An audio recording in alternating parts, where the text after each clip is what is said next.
Hello, my friend. Welcome to Sleepy Old World. Get comfortable. Before we go anywhere tonight, if these stories have been keeping you company, a like helps more than you would probably guess. And if you want more nights like this one waiting for you whenever you need them, subscribing costs nothing and means a great deal to me.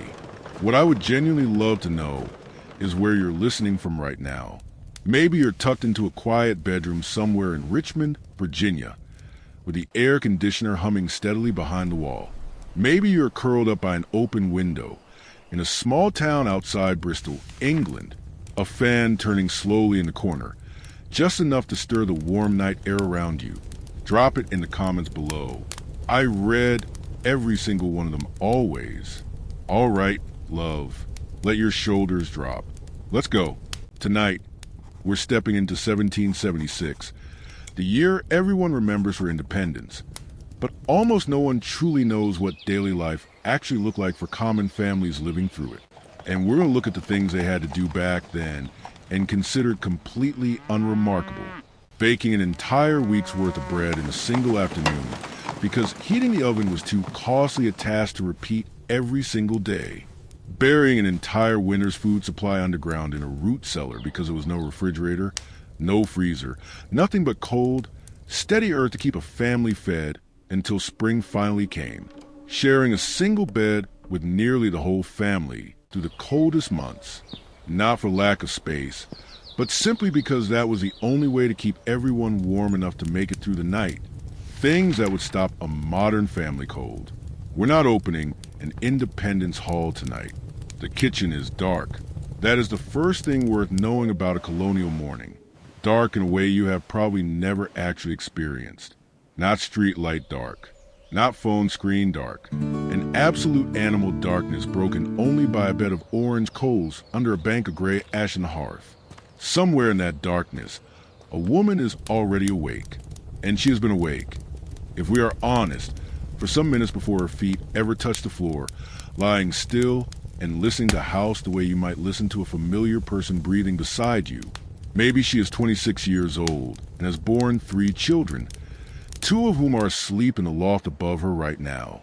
Maybe she's 51 and has buried a husband and remarried a widower with 4 children of his own, so that the house she wakes in is a stitched-together thing. Half her children, half his, all of them somehow hers now in a particular way that colonial households absorb loss and simply kept moving. Maybe she's 19, newly married, still learning which floorboard near the door cacks loud enough to wake the baby. Here's the detail that stops people cold. When I first came across it, and I want to hand it to you gently because it is worth sitting with. In the summer of 1776, while men in Philadelphia debated the exact wording of a document that would eventually be read in every town square in the colonies, most of the women whose sons and husbands would carry that document's consequences into war for the next 7 years could not read it themselves. Not because they were incapable, because almost nobody had thought to teach them. A woman could run a household that functioned as a small factory, a farm, a school, and a hospital all at once, and still be told gently by the culture around her that her signature on a legal paper meant nothing without a man's name attached to it. That is the paradox sitting quietly under everything I am about to tell you tonight. The women who kept the entire machinery of colonial life running were, in the eyes of the law that machinery served, barely visible at all. Fire is the first task of every colonial day, and it is not a small one. Nobody in 1776 strikes a match, because the match, as you know, it does not exist yet, and will not for another 60 years. What exists instead is a tinder box, a little tin container kept always in the same spot near the hearth, holding a flint, a piece of steel, and a nest of charred linen rag that catches a spark the way dry grass catches lightning. She kneels on the cold hearthstone in the dark, feeling for the box with hands that already know exactly where it sits, and strikes the steel against the flint again and again, until a spark finally lands true in the scorched cloth and begins very faintly to glow. That glow gets coaxed, not rushed, a twist of birch bark first, because birch bark burns even when everything else in the wood pile is damp, then thin kindling, then Only once there is real flame, the split logs that will carry the fire through the day.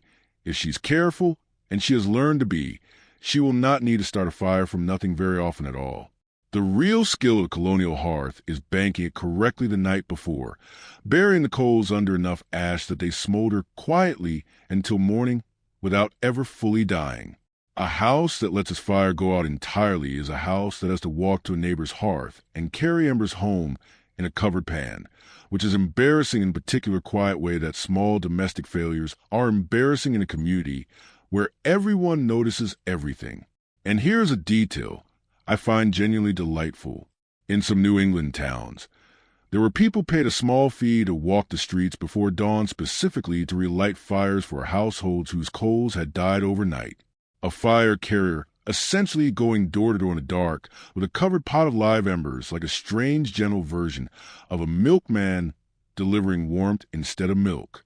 By the time the fire has real flame, there's usually a little gray light coming through whatever window the house has. And windows in 1776 are a genuine luxury item. Small, few, sometimes glazed with actual glass if the family has money, sometimes covered with oil paper that lets in a milky kind of light and nothing else. Glass was expensive enough that many rural households simply did without it in certain rooms, which tells you something about how differently colonial people experienced the passage of a day. Darkness was not an inconvenience to be switched away. It was simply most of the day, for most of the year, for most people. Now she wakes the children, and this part of the morning has its own quiet choreography. The youngest sleep with her, often in the same bed or trundled out on a low frame that slides beneath the main bedstead during the day to save floor space. Older children sleep in a loft, reached by a ladder more than a staircase, where the roof slopes down close enough to the bed that you learn very quickly which side you can sit up on without knocking your head. In winter, that loft is genuinely, seriously cold. Cold enough that children sometimes wake with a thin skin of frost on the wool blanket, where their breath has settled overnight. Nobody finds this remarkable. It is simply February. Hygiene that morning looks almost nothing like what you're picturing. There's no running water anywhere in this house. None. Not a single tap in the entire colony that year. So, washing means a basin and a pitcher. Water carried in from the well the evening before and left to sit overnight, still holding a faint chill from the ground it came out of. She splashes her face. She wets a corner cloth and wipes her neck behind her ears under her arms. A full bath, the kind where a person submerges an entire body in water, happens rarely, sometimes only a handful of times a year. And this is not neglect, it is practicality. Heating enough water for a proper bath means feeding the fire for an hour or more, hauling that water in buckets, and then hauling it back out again afterward. An enormous amount of labor for a single person's comfort in a household where labor is the scarcest resource of all. What colonial people actually relied on for cleanliness was something closer to what we would now call dry washing, a daily wipe down with cloth and water focused on the parts of the body that actually accumulate dirt and odor combined with frequent changes of linen. And this is the detail that genuinely surprises most people, because it runs backward from how we think about hygiene today. The outer layer of clothing, the wool gown or the linen coat, was rarely washed at all.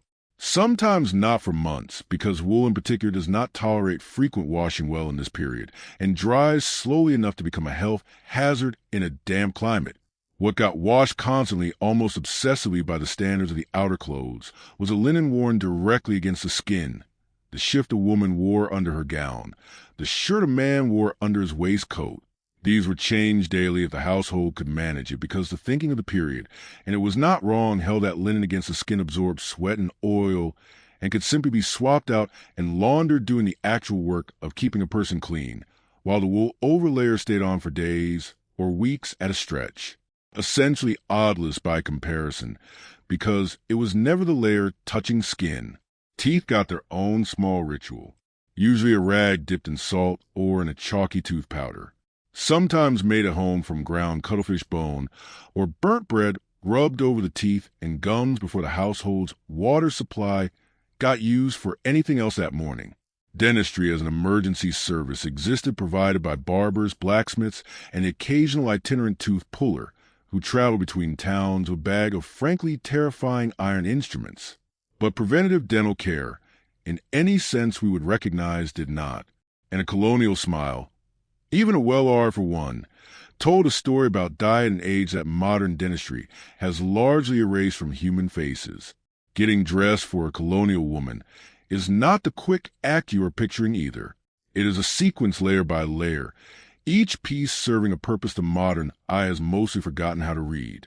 First, a shift, that linen undergarment we already mentioned, worn to protect the outer clothes from the body as much as the body from the cold. Over that stays a fitted garment stiffened with strips of whalebone, or sometimes reed laced up the back or the front depending on style, and whether there is a second pair of hands available to help. Stays get an unfair reputation today, mostly because people confuse them with the much more extreme corsetry that would come a full century later. Colonial stays worn correctly were closer to a firm, supportive undergarment than an instrument of torture, providing back support for a body that was about to spend 12 or 14 hours standing, bending, lifting, and carrying. Ask any woman who did farm labor in stays for a full pregnancy, and she will likely tell you the garment did some real unglamorous work. Over the stays, a petticoat, sometimes 2 or 3, depending on the season, and over that the gown itself, the outer dress, often made of wool for warmth or linen for summer heat, dyed whatever color the household's diet could achieve that year.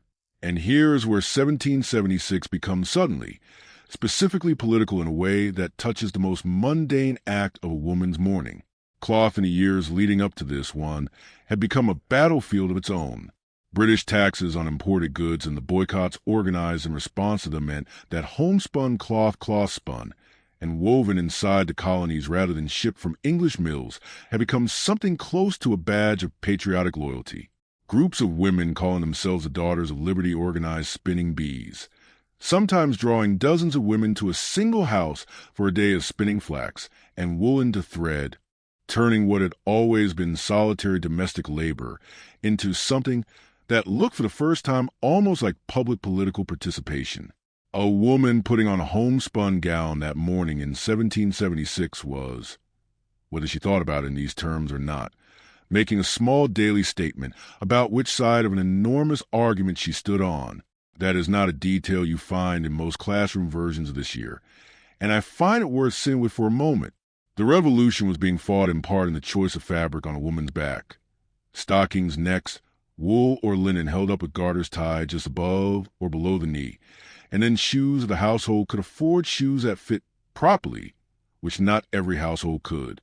Children, in particular, often went barefoot to the warmer months, well into their teens, not from cruelty, but from simple economics. Shoes were expensive, and children's feet grew faster than most families could afford to replace them. A pocket, and this detail always makes people smile when I mention it, was not sewn into the dress at all in this period, but was instead a separate little bag tied around the waist under the petticoats, accessed through a slit in the skirt seam. Women carried their pockets' contents, a thimble, a few coins, a folded letter, a stray bit of ribbon in this hidden pouch riding against the hip, invisible to anyone looking at the finished outfit, a small private compartment built into the architecture of getting dressed. The cap goes on last, nearly always, indoors and out for married women in particular. Bare hair on a grown married woman in public in most of the colonies in 1776 would have read the way walking outside. Without shoes reads today not scandalous exactly, but noticeably conspicuously incomplete. The caps serve practical purposes too, keeping hair out of cooking fires and away from dirt, but its social weight mattered just as much as its usefulness. A woman's hair under that cap was often not washed for weeks at a stretch, a fact that sounded alarming to modern ears, and would have seemed entirely unremarkable to hers, because the hair itself was rarely fully exposed to dirt or sweat the way it is when worn loose, and because washing hair thoroughly required, once again, that same enormous investment of heated water that made full bathing so rare. She would brush it, work bare grease or a bit of paid through it if she had any, and pin it up under linen before most of her household was even fully awake. Downstairs, or more likely in the single main room that the whole family shares, because most colonial farmhouses in 1776 are not the sprawling multi-room homes you might be imagining. The fire is now steady, and the real cooking work of the morning has begun. And this is where I want to slow down, because the hearth, more than almost anything else in this story, was a true engine of a colonial household. And understanding how it worked tells you almost everything about how these people actually lived. There is no stove in this house. There will not be a stove in most American kitchens for another 60 or 70 years. Everything, absolutely everything, gets cooked over or beside an open fire using a collection of iron tools that a colonial woman knew. The way you know the buttons on your phone without thinking, by feel, a crane, an iron arm bolted into the side of the hearth, swings pots over flame, and swings them back out again, adjustable in height by a series of hooks called trammel, so that a stew can simmer gently on a lower hook while bread bakes in a higher heat nearby. A spider, which is simply a skillet standing on 3 short legs, sits directly in the coals, right out on the hearthstone, rather than hanging over the main fire at all. A Dutch oven, a heavy-lit iron pot, gets buried partway in coals, with more coals shoveled on top of its flat lid, baking bread or biscuits from both directions at once in something close to a primitive version of your own oven at home. Breakfast that morning is probably not what you're picturing either. Forget bacon and eggs as a daily standard. That is a later, wealthier invention. For most ordinary colonial families in 1776, breakfast means some form of corn, because corn, unlike wheat, grows reliably across almost the entire range of colonial climates and soils, and had become by this point the true backbone grain of American cooking in a way wheat never quite managed outside a few specific regions. Mush, a thick porridge of cornmeal boiled in water or milk, appears on tables from Massachusetts to Georgia that morning, sometimes sweetened with a little molasses if the household has any, sometimes eaten plain with a splash of milk poured over it, sometimes fried the next day in leftover slices if there was extra from the night before, a dish some households called scrapple depending on the region and what got mixed into it. Here is a detail that genuinely surprised me the first time I came across it. Coffee, which we now think of as an almost universal American breakfast habit, was in 1776 a deeply specifically political beverage, and not always for good supply reasons. Tea had been a default hot drink across the colonies for generations, inherited straight from British custom. But the tax on tea and the boycotts that followed had made drinking tea in some patriot households something close to a small act of treason against the cause. Households sympathetic to independence began switching, sometimes with real reluctance, to coffee instead, or to what got called Liberty Tea, an improvised brew made from dried raspberry leaves, sage, or other herbs grown in a kitchen garden, an attempt to keep the ritual of a hot morning drink alive, without funding the crown that was taxing it. Imagine giving up your actual preferred drink, the one you genuinely like the taste of, because drinking has become a political statement you are no longer willing to make. That is what was happening at breakfast tables across the colonies that year, quietly without anyone writing a declaration about it. Milk, when the household kept a cow, which most rural families did, appeared fresh in the morning, warm still from the milking that had happened just before or during the fire building. Bread, if there was any left from the last baking day, which happened perhaps once or twice a week rather than daily, because heating a full brick oven built into or beside the hearth was too much fuel and labor to justify every single morning. And eggs when the hens were laying, which in colonial New England meant reliably in spring and summer and sparsely, sometimes not at all, through the darker months of winter, because hens without artificial light simply lay far less when the days shorten. A seasonal rhythm to something as basic as breakfast that modern grocery store shelves have almost entirely erased from our collective memory. The children eat standing mostly or perched on stools too low for the table's height, because chairs, real chairs with backs, were often reserved for the head of the household and perhaps a guest, while everyone else made do with benches, stools, or simply the edge of a chest. Utensils were their own small drama. Forks existed by 1776, but were still in many households a relatively new and somewhat suspect import, considered by some older or more rural families to be an affectation. Unnecessary when knife, a spoon, and your own fingers had done the job perfectly well for generations. Children in particular often ate with their hands, well into an age where you might expect a fork to have appeared simply, because fingers required no washing beyond what the family was already doing, and no risk of a small child stabbing themselves or a sibling at a crowded table. And here, quietly, in the middle of all this ordinary morning noise, the youngest child might already be strapped into something that would look, to modern eyes, deeply strange. A standing stool, a little wooden frame that held a toddler upright and contained, keeping him safely near the fire's warmth, but away from its actual flame, while their mother's hands were occupied elsewhere. Some households use a go-kart instead, an early wheeled walker meant to help a child learn to stand and move without constant supervision from an adult who genuinely did not have a spare set of hands to offer. Child care in this world was rarely a dedicated activity. It happened around and inside the labor of everything else. A baby watched from the corner of an eye while bread got kneaded. A toddler's cries answered mid-stir of a pot that could not simply be left because leaving it meant burning the one meal the household would eat that morning. Children, once breakfast is cleared, do not simply go play, not in the way you might picture a modern child's morning unfolding. Childhood, as an extended protected stretch of years devoted mostly to learning and play, was not really a concept colonial families would have recognized the way we understand it now. A child of 5 or 6 was already expected to carry small loads of kindling, feed chickens, watch a younger sibling, or run simple errands between the house and the barn. By 8 or 9, a girl might be spinning thread for an hour or more each day, a genuinely tedious, repetitive task requiring more patience than most modern 8-year-olds are ever asked to summon. And a boy of the same age might be old enough to help drive livestock, weed a garden row, or split kindling with a hatchet size for smaller hands. This is not, I want to be careful to say, a story of universal cruelty toward children. It reflects a world where every pair of hands in a household, no matter how small, represented real economic value the family genuinely needed, and where most parents believe sincerely and not unkindly that useful work built character and prepared a child for the only kind of adult life available to them.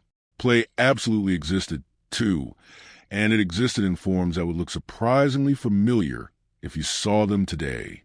Marbles made of clay or stone, hoops rolled along dirt paths with a stick, a rough early version of what we would now call tag, or hide and seek, played among barns and stone walls and the edges of tobacco or wheat fields. Dolls for girls, sometimes elaborate if the family had money, sometimes nothing more than a corn husk twisted and tied into a rough human shape, which children being children in every century loved with the same ferocity as any store-bought toy. Education that morning looked wildly different depending on where in the colonies you happen to be born. And this regional difference is one of the details most classroom summaries flatten into a single simple story that was never actually true. In New England, thanks to a set of laws going back over a century that required towns of a certain size to maintain a schoolmaster, literacy rates were genuinely high, among the highest in the entire world at that moment in history, for boys at least, and increasingly for girls as well, though girls' education still typically stopped well short of what boys received, and focused more heavily on reading than on writing or arithmetic. A dame school run informally out of an older woman's own kitchen for a small fee often provided a young child's very first exposure to letters taught from a horn book. A single wooden paddle with the alphabet and the Lord's Prayer pasted on it and covered with a thin transparent sheet of animal horn to protect the paper from small sticky fingers travel south into Virginia or the Carolinas, and the picture shifts considerably. Formal schools were far rare outside the larger towns, and wealthier planter families often relied instead on private tutors living in the household, while poorer white families and the enslaved population, who were in most southern colonies explicitly forbidden by law from being taught to read at all, existed on entirely different educational tracks that had almost nothing in common with each other or with the New England model. A child's access to literacy in 1776, In other words, depended enormously on an accident of geography and birth that had nothing to do with ability and everything to do with which colony and which family they happened to be born into. The tools of learning, where learning happened at all, were sparse by any modern standard. Paper was expensive enough that children practiced writing on slates, thin graystone tablets that could be wiped clean and reused indefinitely with a wet rag. The sound of chalk scratching across slate, a genuinely common noise in any colonial classroom, one that has almost entirely vanished from a modern world. Ink, when it was needed for a more permanent lesson, was often made at home from oak gules, those strange round growths you sometimes find on oak leaves boiled down with iron filings into a dark, slightly bitter-smelling liquid that stained fingers for days after use. And discipline in these small colonial schoolrooms was not gentle by any measure we would recognize as acceptable today. A birch rod hung visibly in many classrooms, used without much hesitation for both academic errors and simple misbehavior, a practice that would have struck almost no one in 1776 as remarkable because corporal punishment was simply woven into the fabric of how adults were expected to correct children in nearly every setting, at home as much as at school. I do not say this to shock you. I say it because it is worth understanding honestly how differently this era thought about the relationship between a child and the adults responsible for shaping them. Water, meanwhile, needs fetching, and this is a task that recurs so many times across a colonial day that it is worth pausing on properly because it shapes the entire architecture of domestic labor in a way that is easy to overlook from the comfort of a house with taps in every room. A well sits somewhere near the house, sometimes just outside the door if the family was fortunate in where they built. Sometimes a genuine walkway at the underlying rock or soil made a closer, well, impossible to dig. A full bucket of water is heavy, genuinely heavy, somewhere near 40 once you account for the container itself. And a household of 6 or 7 people uses an enormous quantity of it across a single day for cooking, for washing, for the animals, for the garden in a dry spell. This meant that fetching water was not a single morning chore, checked off and forgotten. It was a current running underneath the entire day, a trip made again and again, usually by whichever woman or older child happened to be free at that particular moment. The wooden yoke across the shoulders of the household had one, balancing 2 buckets at once to save a return trip. Some women could carry water this way for years without spilling a drop, a skill built entirely from repetition, the body learning a rhythm of walking that kept the surface of the water calm. Laundry, when laundry day arrived, usually once every week or 2 rather than daily, was arguably the single most physically punishing task in the entire colonial domestic calendar. And I want you to actually sit with what it involved because I think it recalibrates something in how we understand the phrase women's work. Water first hauled in the quantities we just discussed heated over fire in a large kettle because cold water simply could not lift grease and dirt from heavily worn linen and wool the way hot water could. Soap, often made at home in a laborious, fatally dangerous process involving rendered animal fat and lye leached from wood ash, a substance strong enough to burn skin if handled carelessly, which meant laundry day carried a real, if usually minor, physical risk alongside its sheer exhausting labor. The clothes themselves got scrubbed against a washboard or simply pounded with a wooden bat called a beetle, wrung by hand with enough force to genuinely strain forearms and shoulders, then rinsed, wrung again, and hung to dry, whether permitting, or draped near the fire on days when rain made outdoor drying impossible. A single laundry day for a family of average size could occupy an entire woman's labor from before dawn until well past dark. And it is genuinely no exaggeration to say that many colonial women dreaded this day, the way you might dread a task you know will leave your whole body sore for 2 days afterward. Some communities, in an early flicker of the collective female labor we already saw in the spinning bees, occasionally shared this burden between households on a rotating basis, though this was far from universal and depended heavily on how closely neighbors lived and how well they got along. Soap making itself deserves its own small mention because it happened only once or twice a year, usually in the autumn after the fall butchering had produced a store of animal fat, and it filled the entire farmyard with smell that anyone who grew up near a working colonial-style household will tell you they can still recall decades later. Sharp, faintly acrid, not unpleasant exactly, but unmistakable, carrying for what felt like a considerable distance on a still day. Dairy work, if the household kept a cow or two, which the majority of rural families did, added its own daily rhythm layered on top of everything else. Milking happened twice a day, morning and evening, by hand, a skill that took real practice to do efficiently without exhausting your forearms or upsetting an animal that could, with one badly timed kick, undo 20 minutes of careful work in a single second. The milk once collected got strained through cloth to remove any stray hair or debris. And then most of it went not toward drinking, but toward butter and cheese, because raw milk in a world without refrigeration turned quickly, especially in summer heat, and preserving its value meant transforming it into something that could last. Churning butter was its own long, monotonous labor. A wooden dasher plunged up and down inside a tall churn for what could stretch to 40 minutes or more before the cream finally, almost mysteriously separated and thickened into butter, a moment that colonial women described across countless letters and diaries with something close to genuine relief. Because until that separation happened, you genuinely could not know how long the churn would take that particular day, and a stubborn batch could leave your arms trembling long after the butter finally gratefully came together. Cheesem went further still, and if you have never watched it happen, the process is stranger and more alchemical than you might expect. Rennet, an enzyme drawn from the lining of a calf's stomach, got added to warm milk to curdle it, separating the solid curds from the liquid whey, and those curds got pressed, salted, and set aside to age in a cool cellar or spring house for weeks or months before they became anything resembling the cheese you would recognize on a table.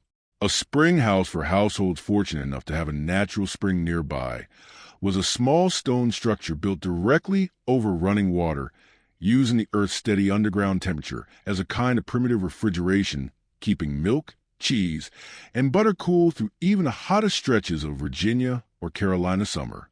It is, when you actually think it through, a genuinely elegant piece of engineering achieved with nothing but stone and an understanding of where cold water naturally ran out past the dairy work.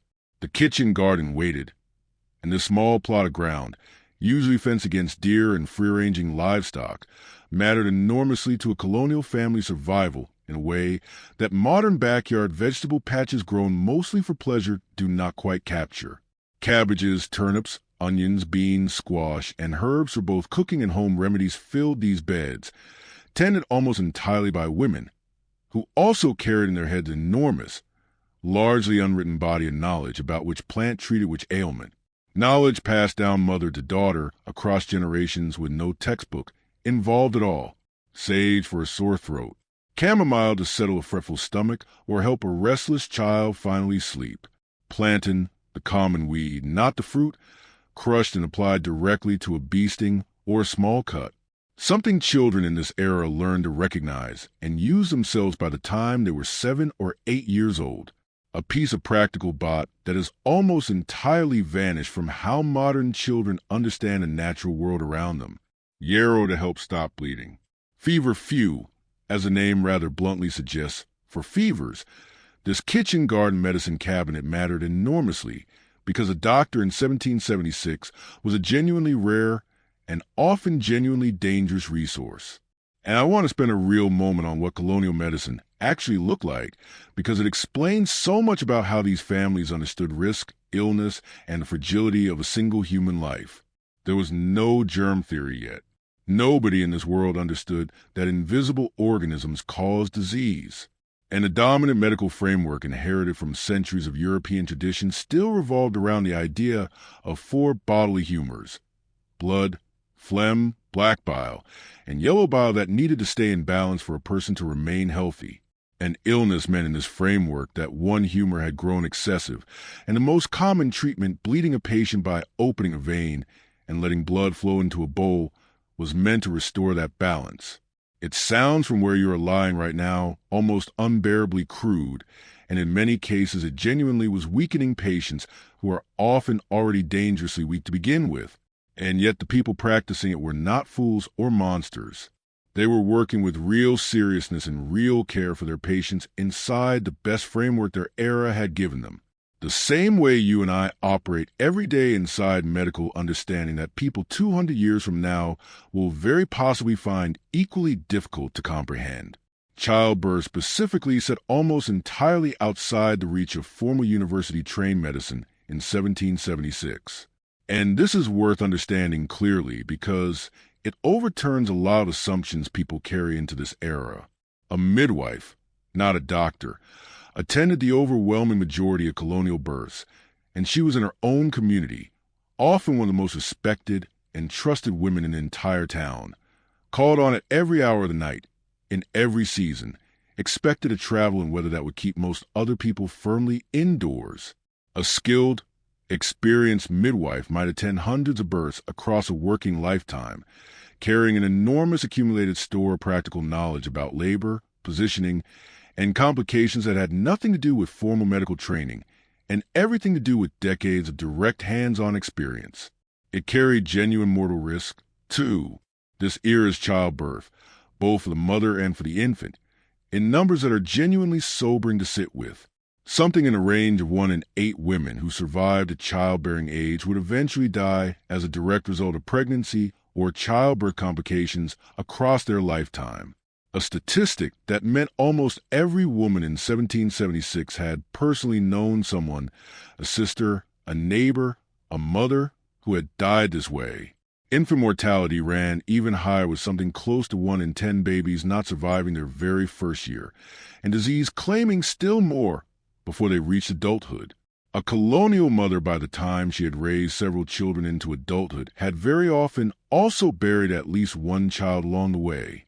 A grief so statistically common that it shaped the entire emotional architecture of family life in ways we can only partly reconstruct from letters and diaries that survive today, often written in a tone of grief so restrained it almost reads as calm, not because the loss hurt less, but because the culture around these women had taught them out of sheer necessity how to keep functioning through a kind of sorrow that would completely derail most modern lives.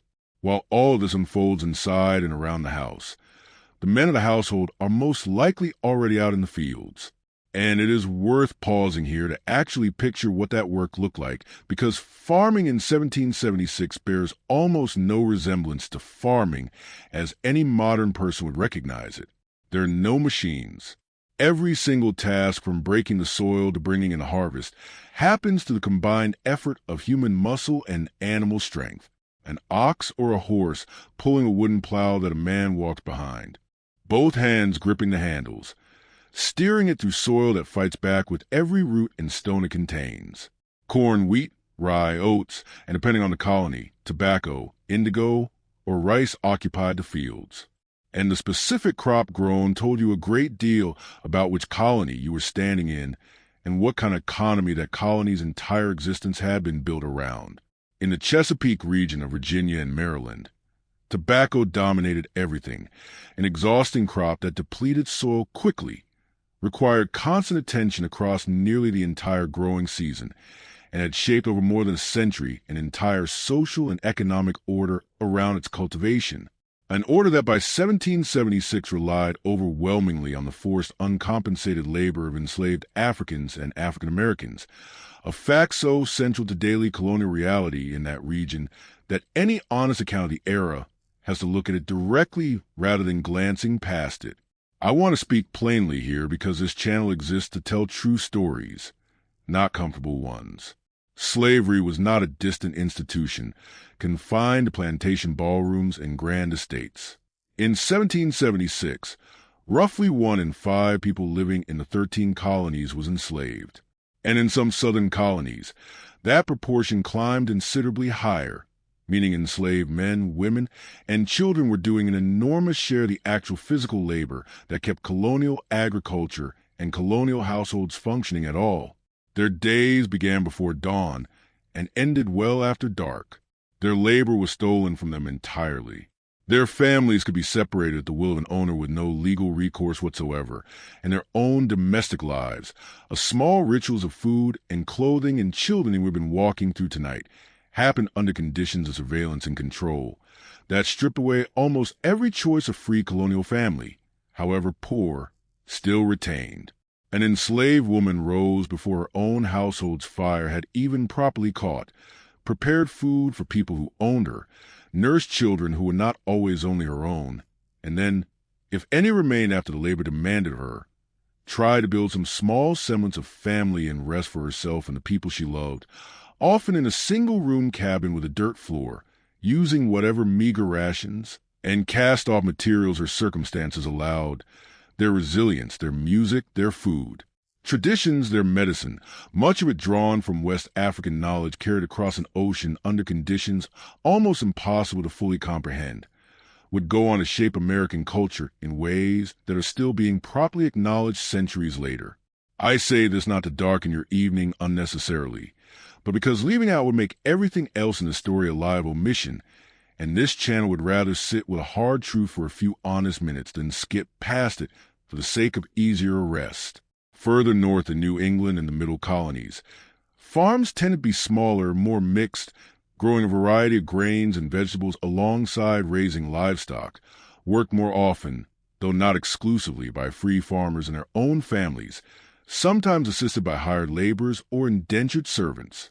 People who had traded a fixed number of years of labor, often between 4 and 7, in exchange for passage across the Atlantic, room and board, a system that carried its own real hardships and abuses, even as it differed in fundamental legal ways from the permanent inherited race-based bondage of chat slavery.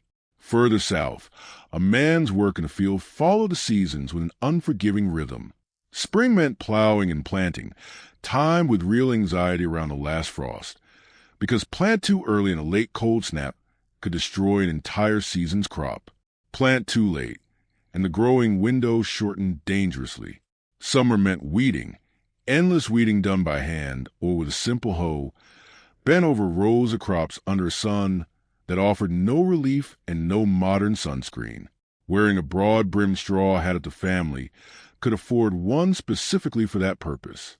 Harvest in late summer and early autumn was the most intense stretch of the entire agricultural year, requiring every available hand, children included, working from first light until the light genuinely failed, because a crop left too long in the field risked rain damage, frost, or simple spoilage that could mean genuine hunger through the coming winter. Not every colonial man farmed, of course, and town life in the smaller cities like Boston, Philadelphia, and Charleston offered a genuinely different daily rhythm built around trades rather than fields. A blacksmith's day began with building his forge fire hot enough to soften iron, a physically brutal job in summer. Standing close to flames that could reach temperatures hot enough to make the surrounding air shimmer.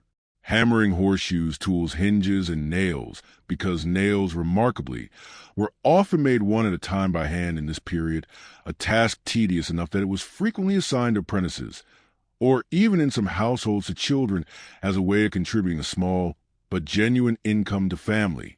Down the street, a cooper spent his days building barrels, an enormously important trade in a world that shipped, stored, and transported almost everything from flour to gunpowder to salted fish inside wooden barrels built with precision that modern people rarely appreciate. Curved staves shaped and fitted so tightly together with iron hoops that the finished barrel could hold liquid without a single drop escaping. No glue, no nails in the main body at all. Just what shaped and tensioned into a shape that held itself together through pure structural cleverness. A quarter made shoes. A tanner turned raw animal hides into usable leather through a process involving urine and animal brains that smelled by every surviving account genuinely horrific, which is why tanneries were almost always situated at the edge of town downwind, as far from the main streets as the town's layout allowed. Apprenticeship structured almost the entire world of skilled trade in 1776. A boy, typically somewhere between the ages of 12 and 14, would be formally bound, often through a legal document, to a master craftsman for a period of years, usually until he turned 21, living inside that master's household, working under his direct supervision, learning the trade in exchange for a room, board, and the promise of skill that would eventually let him set up his own shop. This arrangement gave the master considerable, sometimes genuinely uncomfortable authority over a young person who was not technically his own child, and the quality of an apprentice's experience varied enormously depending entirely on the character of a particular master he had been bound to, a kind of legal and economic dependency that placed enormous trust and enormous risk in the hands of whichever household a young boy happened to land in. Girls in town settings, occasionally apprentice as well, most commonly in trades considered suitably feminine, millinery, manu-making, which meant dressmaking, or occasionally printing if a father or widowed mother ran a print shop and needed extra hands. Benjamin Franklin's own sister, incidentally, had wanted desperately to work in printing herself, a trade she watched her brothers learn, while she was steered instead toward domestic work. A small, specific example of the much larger pattern we have already touched on tonight, talent and interest existing in a young woman that the world around her simply had no formal channel prepared to receive. Let's step back outside now for a moment and into the wider rhythm of a colonial town on an ordinary day in 1776, because there is something worth noticing in how differently sound moved through this world compared to the one you are lying in right now. No engines, no electrical hum. What you would have heard walking down a dirt street in Boston or Williamsburg that morning was a specific layered soundscape of muscle and craft. The ring of a blacksmith's hammer against an anvil carrying for blocks in the still morning air. A creak of cartwheels on route dirt roads. A rooster somewhere. A dog barking at nothing in particular. The low murmur of two neighbors talking over a fence. Church bells marking the hours in towns where a church tower happened to have one, because clocks, genuinely accurate personal clocks, were rare and expensive enough that most ordinary people told time by the sun, by church bells, or simply by the rhythm of the tasks that structured their day, rather than by any specific numbered hour at all. Midday brought what colonial households usually called dinner, not lunch, a term that had not yet come into common use. And this meal, not the evening one, was typically the largest and most substantial of the day, eaten whenever the sun sat roughly overhead, whatever that translated to on a given household's informal internal clock.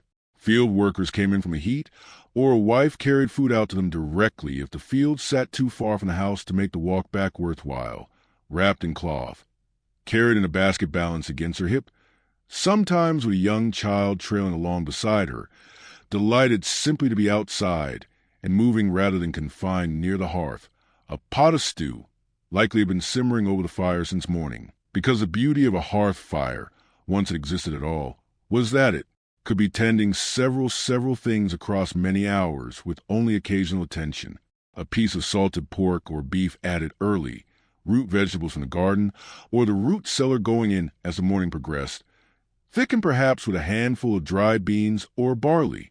Meat itself was a genuinely precious resource. And I want to correct something people often assume about this era, that colonial families ate enormous quantities of fresh meat regularly. They did not. Not most of them. Not most days.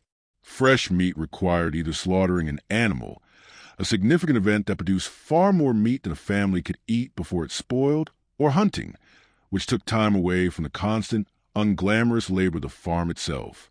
What this meant in practice was an entire preserved food economy running quietly in the background of colonial life, one that shaped flavor and texture in ways almost completely foreign to modern palates.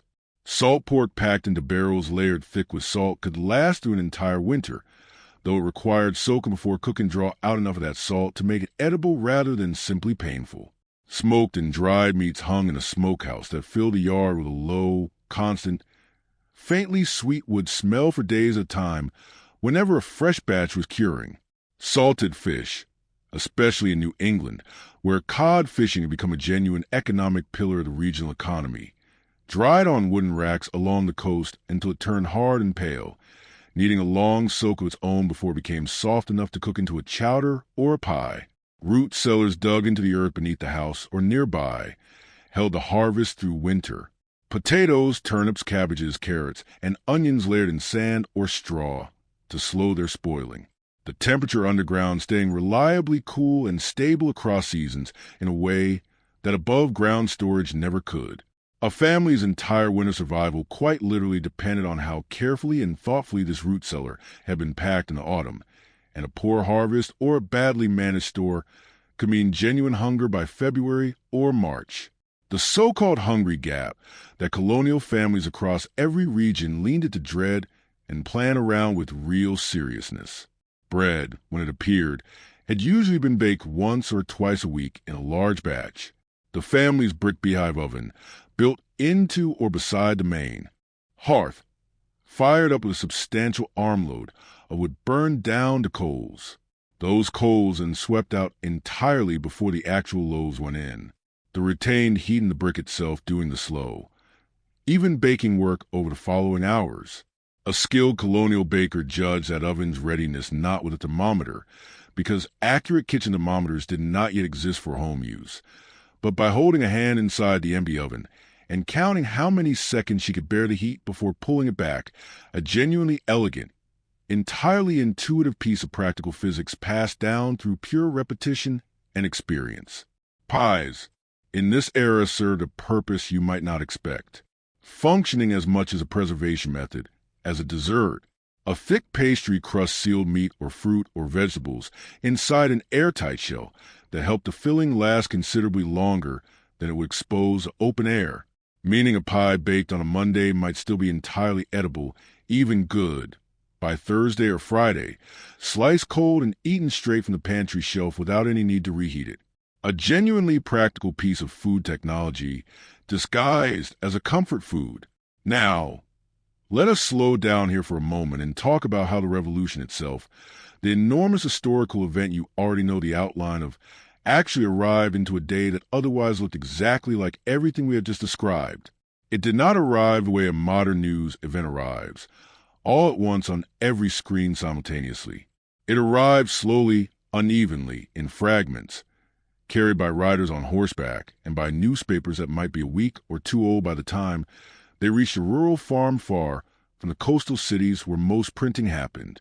A broadside, a single large printed sheet, might get nailed to the door of the local tavern or the meeting house or a designated public post in the town square, and within it lay whatever news had most recently traveled up from Philadelphia or down from Boston, sometimes genuinely urgent, sometimes weeks stale by the time anyone in a smaller inland town actually read it. Literacy, remember, was not universal, especially outside New England, which meant that in many towns, someone, often the local minister, the schoolmaster, or simply whoever in the crowd could read most confidently, would read these broadsides aloud to a gathered group, the news arriving communally as a spoken performance in front of neighbors rather than a private act of reading alone. Word of mouth carried enormous weight in this information ecosystem, and it traveled the ordinary rhythms of colonial life, through a trip to mill to have grain ground, through a Sunday gathering at the meeting house, to the tavern, where men gathered in the evening to drink, argue, and trade whatever news a recent traveler had brought through town. And here is something worth sitting with. In the summer of 1776 specifically, the actual text of the Declaration of Independence adopted by the Continental Congress in Philadelphia on the 4th of July took genuine time to reach the wider population. It was read publicly for the first time in Philadelphia on July 8th, a few days after its formal adoption, and from there it spread outward in a slow ripple town by town, sometimes taking weeks to reach the more remote corners of the colonies, meaning that for a meaningful stretch of that particular summer, some colonial families would go about entirely ordinary days, tending gardens, minding children, milking cows, completely unaware that their nation, or at least a document that would eventually define its founding, already existed. For most ordinary colonial families, the revolution was experienced less as an idea and considerably more as a series of very immediate, very practical disruptions to daily life. Militia musters pulled men away from fields at exactly the moments those fields most needed tending, meaning wives, mothers, and older daughters found themselves suddenly responsible for the full physical labor of farm that had previously required every able-bodied adult the household contained. Imagine the arithmetic of that moment. A woman who already worked from before dawn until after dark, now also plowing or supervising plowing, or making decisions about planting and harvest timing that had always previously belonged to her husband's judgment rather than her own. Many women rose to this challenge with a competence that surprised even themselves. A shift in daily responsibility that in its own quiet way planted seeds of confidence and capability that would ripple forward across the following decades long after the specific crisis of 1776 had passed. Shortages became a genuine daily reality as well. British naval blockades disrupted trade along the coast, meaning imported goods that colonial households had relied on for generations. Certain fabrics, particular spices, specific tools, and manufactured items grew scarce or simply vanished from what few shops existed. Prices for what remained climbed with a speed that alarmed even people who had lived through earlier periods of colonial economic hardship. And this inflation touched every single meal, every piece of clothing, every candle burned that summer. A slow, grinding pressure that most classroom histories skip past in favor of battles and speeches, but which shaped the actual daily experience of ordinary people far more directly than any single military engagement did. Salt, in particular, became a genuinely serious point of anxiety because salt was essential to the entire preservation system we described earlier. And much of the colony's salt had traditionally been imported. A shortage of salt was not an abstract economic inconvenience. It threatened the family's entire capacity to preserve meat and fish through the coming winter. And colonial newspapers from this period are full of both genuine worry and increasingly creative local solutions, including boiling seawater along the coast in an attempt to produce homemade salt at a scale that could never fully replace what trade had once supplied. The Daughters of Liberty, whom we touched on earlier in the context of homespun cloth, deserve a slightly deeper look here, because their organizing represents one of the very first instances of American women engaging in something recognizable as coordinated political action, even though almost none would have described it in those terms themselves. Spinning bees, which sound almost quaint from a modern distance, functioned as genuinely significant public gatherings, sometimes drawing 30, 40, even more women to a single home or meeting house for a full day of spinning thread from raw flax and wool, competing good-naturedly over who could produce the most or the finest thread. The finished product then donated toward clothing colonial soldiers or simply toward reducing the community's collective dependence on British imported cloth. These gatherings mattered for reasons beyond the thread itself. They gave women a legitimate, socially acceptable reason to assemble in large numbers outside the usual context of church. And in doing so, they created space for a political conversation, for the exchange of news, for a kind of collective identity forming among women who had previously experienced political life almost entirely through the men in their households. A newspaper account from this period describing one such gathering in Massachusetts noted with what reads today as genuine, slightly startled admiration that a group of women had spun and woven enough cloth in a single day to produce several complete garments, framing the achievement explicitly in patriotic terms, as a contribution to the cause every bit as real in its own domestic register as anything happening on a battlefield.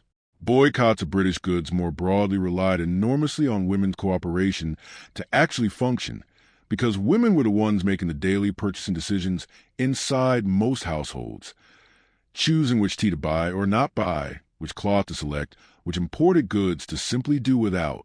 A woman's decision at her own kitchen table to serve Liberty tea instead of British tea, or to dress her children in homespun rather than imported fabric, was a genuinely meaningful economic act at scale multiplied across thousands of households making similar daily choices. And colonial leaders organizing resistance to British policy understood this well enough to explicitly appeal to women as essential participants in the boycott movement, publishing pledges and public letters specifically addressed to female readers asking them to commit to abstaining from British goods as a matter of principle and patriotism. Now, let me pull you back gently into the smaller, quieter scale of an ordinary evening, because for all the enormous historical weight sitting in the background of this particular year, most hours of most days for most colonial families still passed in the same unremarkable rhythm they always had.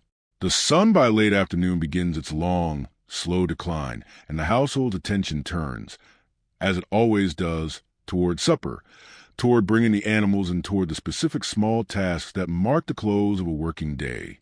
Chickens get shut into their coop against foxes and other nighttime predators. Cows come in from pasture for evening milking, udders full and heavy after a full day of grazing. Tools get gathered from wherever the day's work left them and returned to the barn or the shed. Because leaving good iron tools out overnight in a damp climate invited rust that could ruin an implement a family might not easily be able to replace. Water gets fetched one more time, likely for the evening's cooking and the household's overnight needs. Supper itself tended to be lighter than the midday dinner, often built from whatever remained from earlier in the day. A bit of the stew reheated, bread and cheese, perhaps a bowl of milk for the youngest children.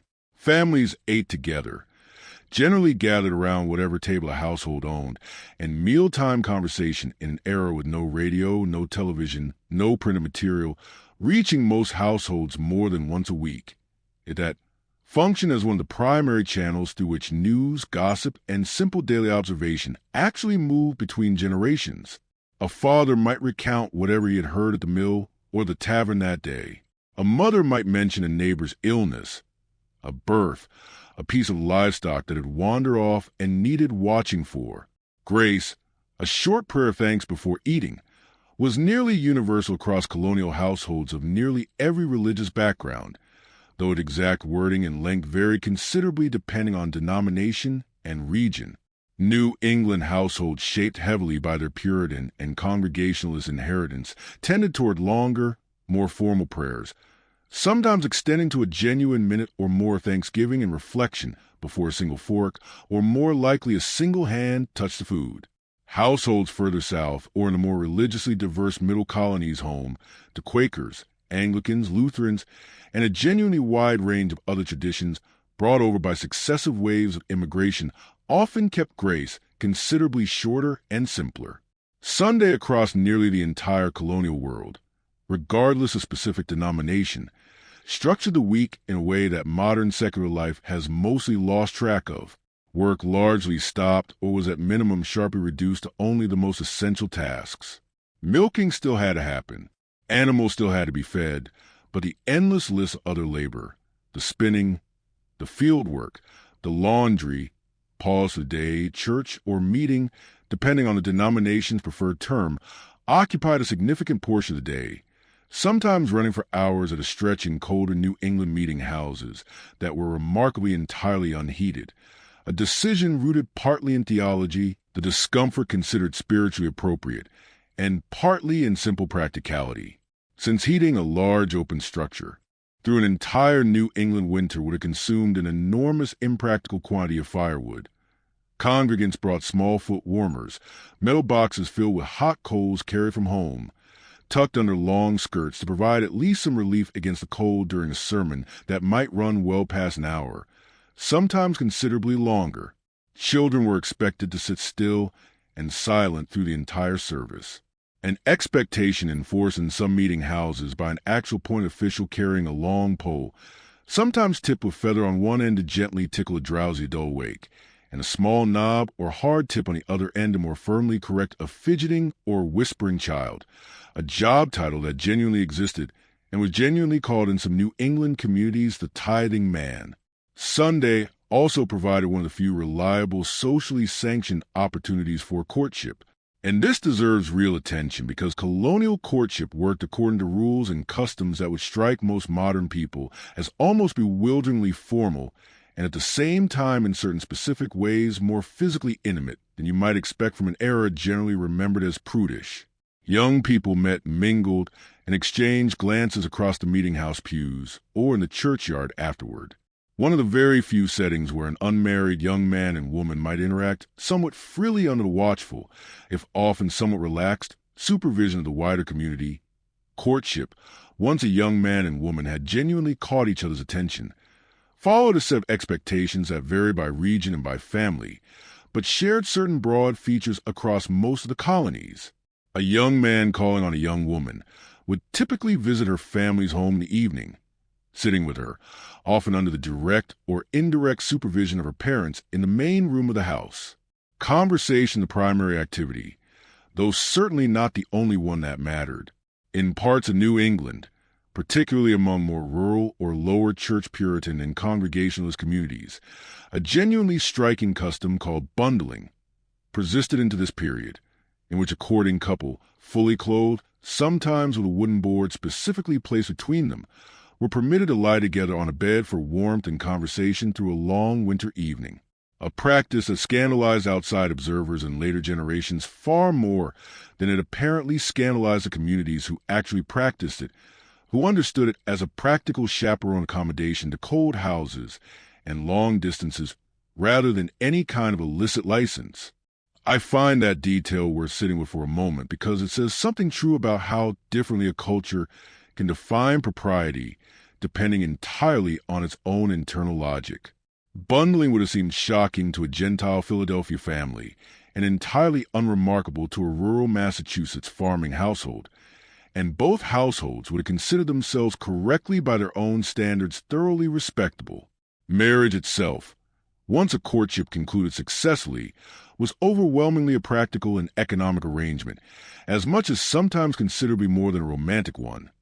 Though genuine affection and even passionate love absolutely existed, and shows up repeatedly in surviving letters between colonial spouses that are frankly often quite tender.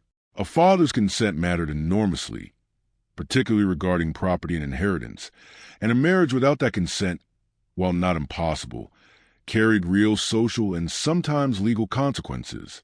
The average age at first marriage sat for women somewhere in the low 20s across most of the colonies, considerably later than popular imagination often assumes, contrary to the common modern misconception that colonial girls married as young teenagers as a matter of course.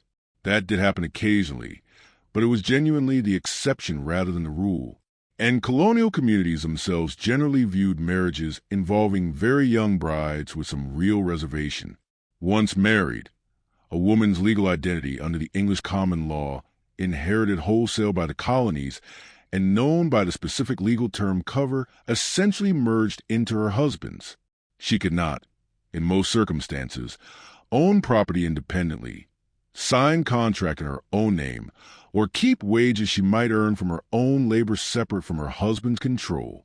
This legal framework sat in genuinely stark contrast to the enormous practical authority and competence a colonial wife exercised every single day inside her own household, managing budgets, directing servants or children, making countless independent decisions about food, health, and domestic economy that her husband, often occupied elsewhere with farm or trade, simply trusted her to handle without oversight. The law, in other words, described a dependent, nearly invisible legal person, while daily reality described someone running what amounted to a small, complex enterprise. That gap between the woman the law recognized and the woman actually managing the household sits at the very center of everything we have been walking through tonight. Widowhood, when it came, shifted a woman's legal position considerably. And this detail surprises people almost every time I mention it. A widow, unlike a married woman, regained meaningful legal and economic independence, capable of owning property, running a business, signing contracts, and making decisions entirely in her own name. Some of the most successful printers, tavern keepers, and shopkeepers in colonial America were widows who had taken over a deceased husband's business and freed from the legal constraint of coverture run it with considerable independent skill for years, or even decades afterward. It is a genuinely strange inversion, if you think about it. A legal system that granted a woman her fullest independence only after the loss of the very relationship that had up until that point defined and constrained nearly everything else about her former legal existence.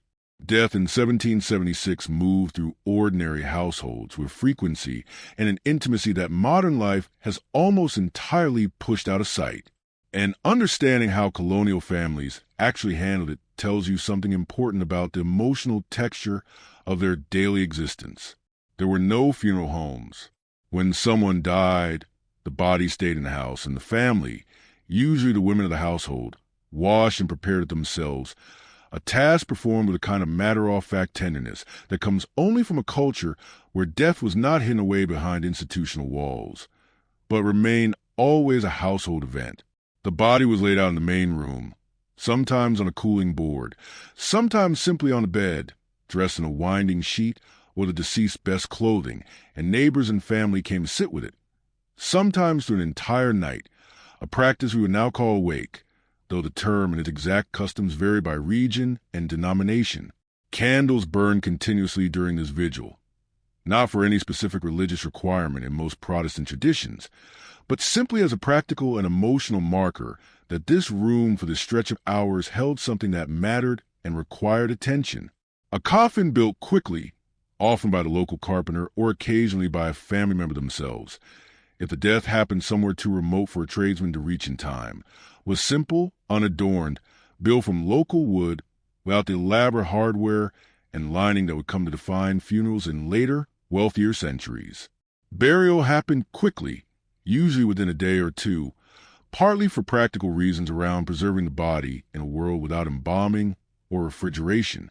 And the burial ground itself, whether a church cemetery or a small family plot on the edge of the farm, held generations layered together the graves of infants who had lived only days, sitting alongside grandparents who had lived into genuine old age, a physical record right there on the landscape of exactly how uneven and unpredictable a colonial lifespan actually was.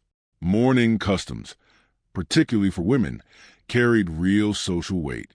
A widow was expected by the unwritten but powerfully enforced rules of her community to wear specific dark, unadorned clothing for a defined period following her husband's death, a visible marker of her grief that the entire community would read and respect, or if she failed to observe it properly, would notice and quietly judge.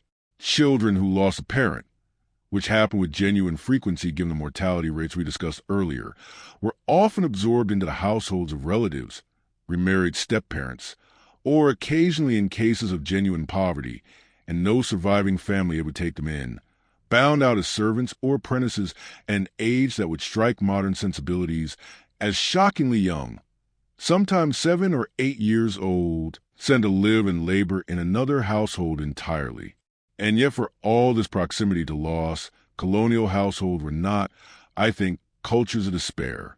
They developed out of sheer necessity an entire emotional vocabulary and religious framework for holding grief without being permanently undone by it, leaning heavily on faith, on the specific comfort of believing a lost child or spouse had gone to a better and more permanent home, on the practical demands of a farm and a family that simply could not stop functioning, no matter how deep the private sorrow underneath.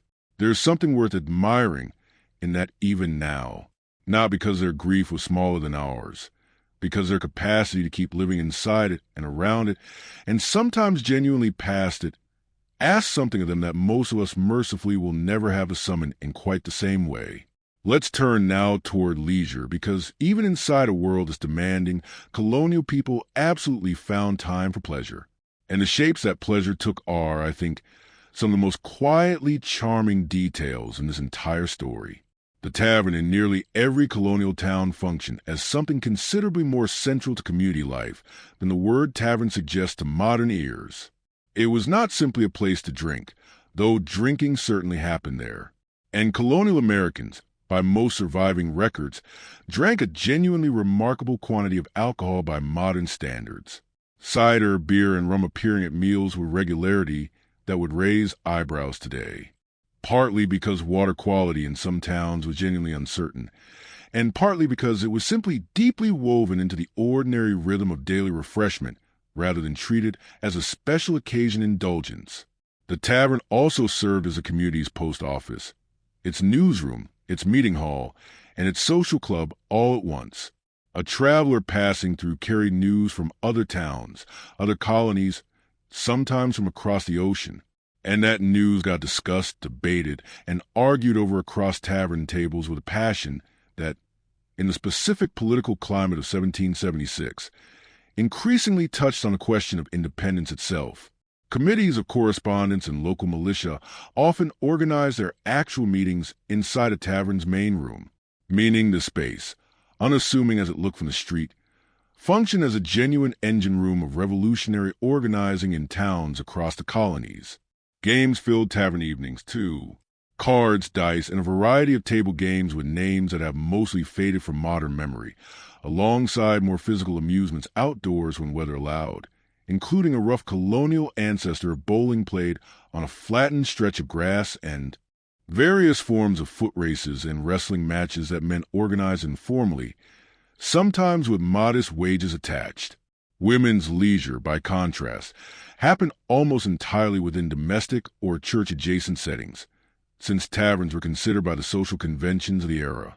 Space is overwhelmingly reserved for men, though women traveled with their husbands or running in themselves, which some widows genuinely did, were certainly present there as well, just rarely as casual patrons.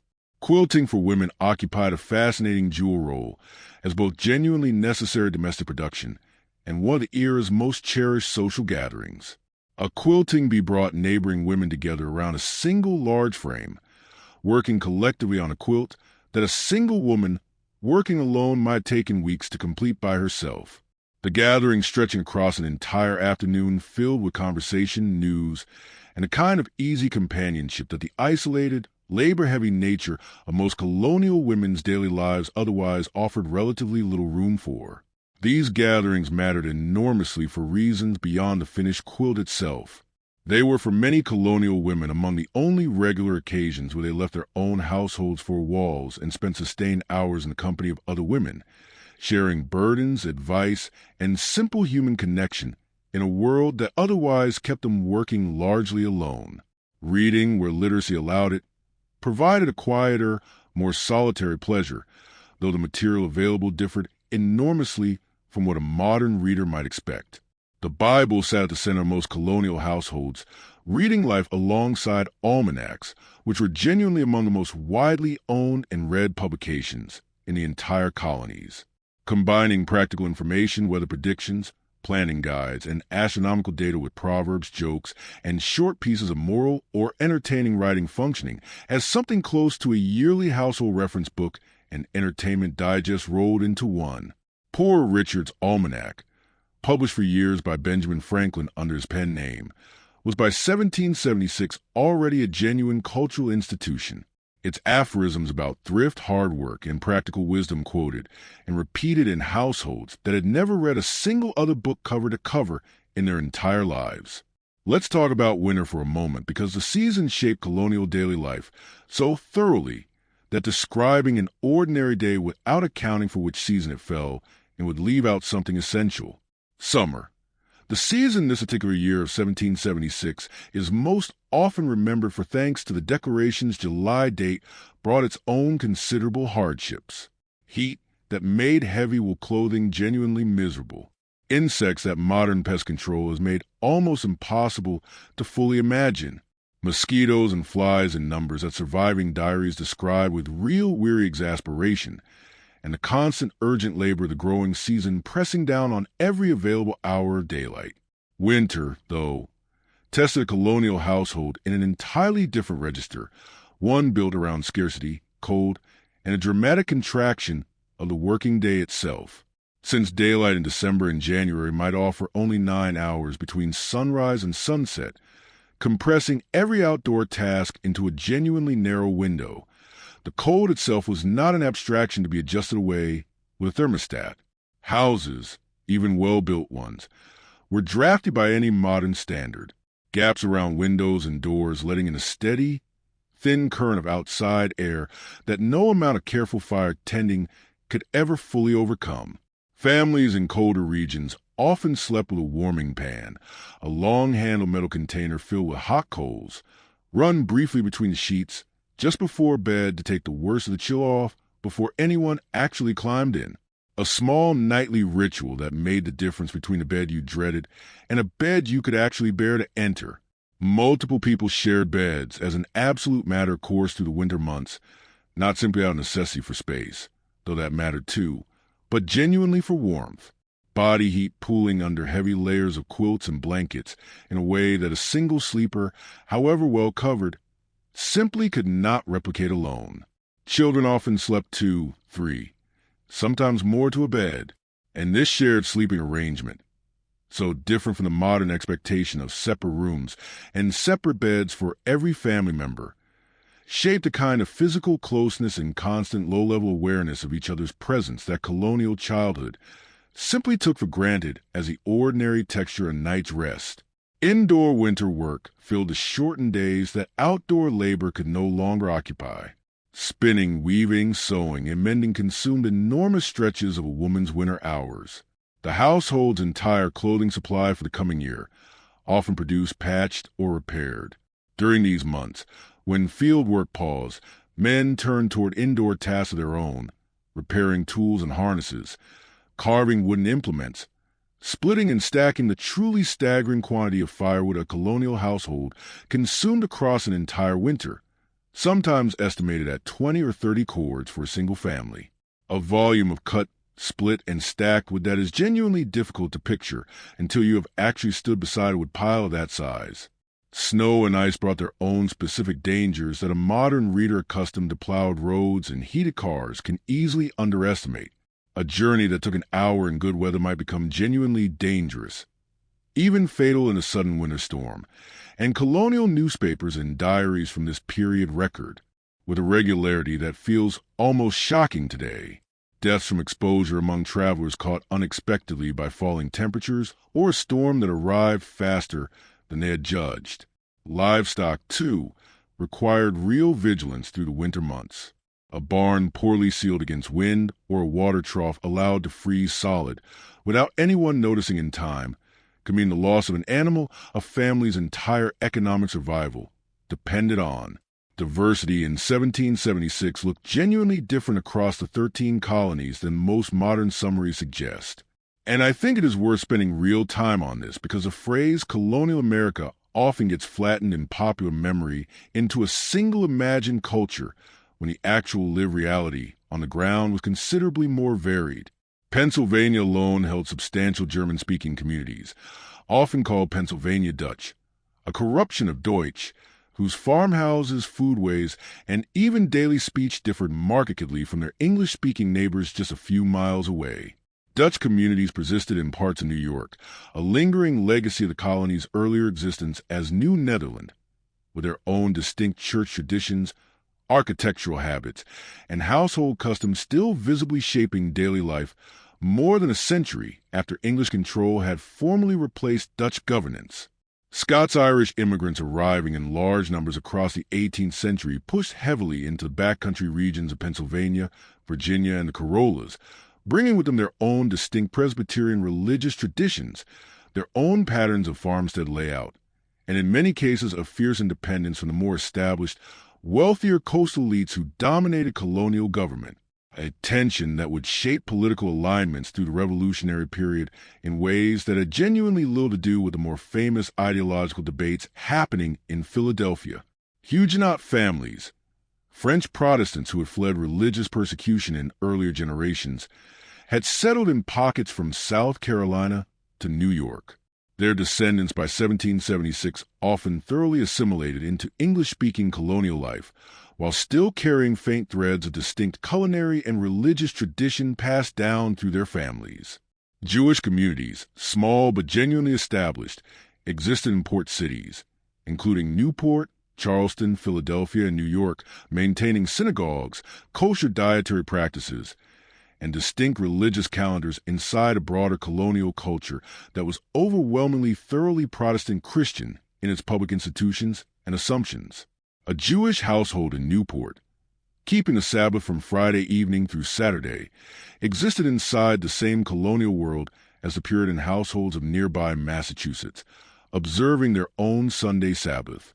Two entirely distinct rhythms of weekly religious observance operating within a relatively short distance of each other.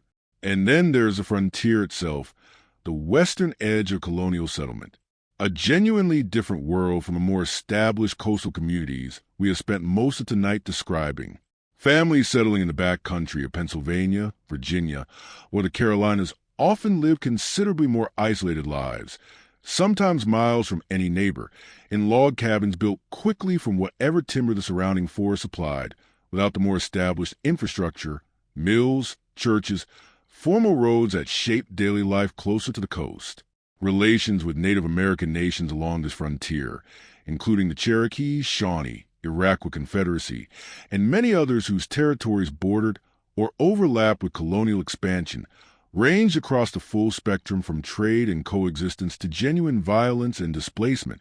A long, complicated, and often deeply painful history that predates 1776 by well over a century and would continue in various brutal forms for generations afterward. It is worth being honest in a story like this one that colonial expansion westward was not a peaceful empty land waiting to be settled. The framing so many older histories relied on, it was land that native nations had lived on, farmed, hunted, and governed for many centuries, and every acre a colonial family cleared for a new farm represented. Somewhere in its history, a displacement, a broken treaty, or an act of violence that the tidy domestic details of daily colonial life, the spinning wheels and hoof fires, and the quilting bees sat directly downstream of, whether the families living those daily details thought about that connection or not. Many did not.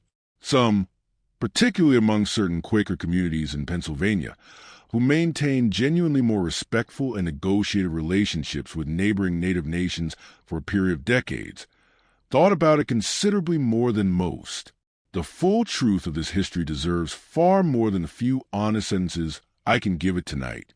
And I would gently encourage you, if this particular thread interests you, to seek out native voices and native historians telling this part of the story in their own words and with the depth it genuinely requires. When a militia muster call actually arrived at a household's door, the disruption it caused rippled through daily life in ways that lasted considerably longer than the muster itself. A man leaving for even a short local militia service, let alone the longer stretches of duty that the escalating war would soon demand, left behind a farm that did not pause its needs simply because its primary labor had gone.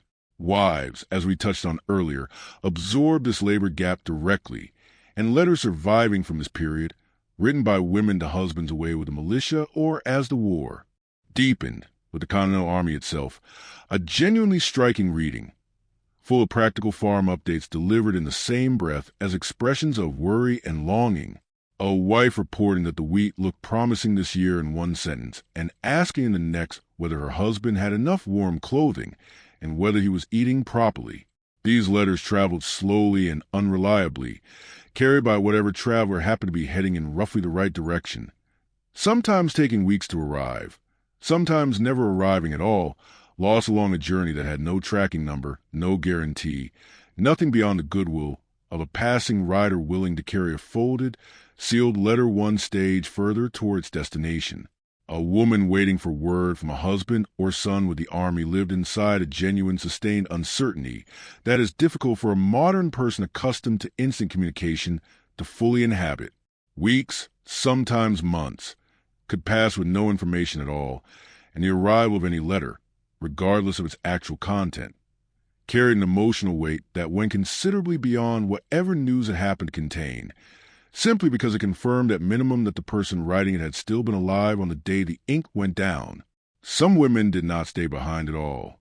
Camp followers, as they were called at the time, a term that has picked up unfair connotations over the centuries, but originally described something considerably more practical and honorable, traveled with the Continental Army in genuinely significant numbers, cooking, washing laundry, nursing the sick and wounded, and in some documented cases, taking up arms directly during actual combat when circumstances demanded it.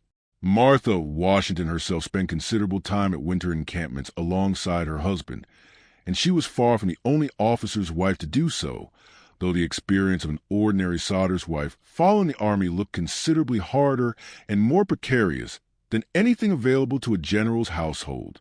These women faced disease, hunger, and danger alongside the soldiers themselves, performing labor the Army's official structure depended on entirely, while receiving little formal recognition and often barely subsistence-level provisions in return in the cities themselves, particularly Boston, which had already endured a lengthy British military occupation before the war's opening battles, and would remain a deeply contested, anxious place through much of 1776. Daily life took on a texture of genuine tension that rural farm families further inland were spared. Families in occupied or contested port cities lived with soldiers quartered in or near their homes with shortages considerably more severe than the countryside experienced. And with a constant low-grade uncertainty about which direction the political and military wind might shift next, a genuinely different daily experience of the same historical year from the one Virginia tobacco farm or Pennsylvania backcountry homestead was living through at the very same moment. New York City, which would fall to British forces later that same year in the autumn of 1776, spent the summer we are focused on tonight in a state of visible mounting military preparation, fortifications being built, troops moving through streets that only a few years earlier carried nothing more dramatic than the ordinary bustle of a busy colonial port. Families living in these contested cities made real difficult decisions that summer about whether to stay and risk whatever occupation or battle might come, or to flee inland with whatever possessions a cart could carry, leaving behind homes, shops, and the accumulated material life of years, uncertain whether they would ever return to find any of it still standing. Disease beyond the general medical landscape we already touched on took one particular genuinely dramatic shape across the colonies in exactly this year.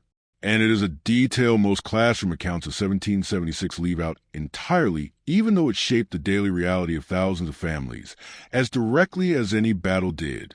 Smallpox moved through the colonies and through the Continental Army with a ferocity that by some estimates from historians studying this period may have killed more colonial and continental soldiers across the broader revolutionary period than combat itself ever did, and the disease reached into civilian households with equal indiscriminate force.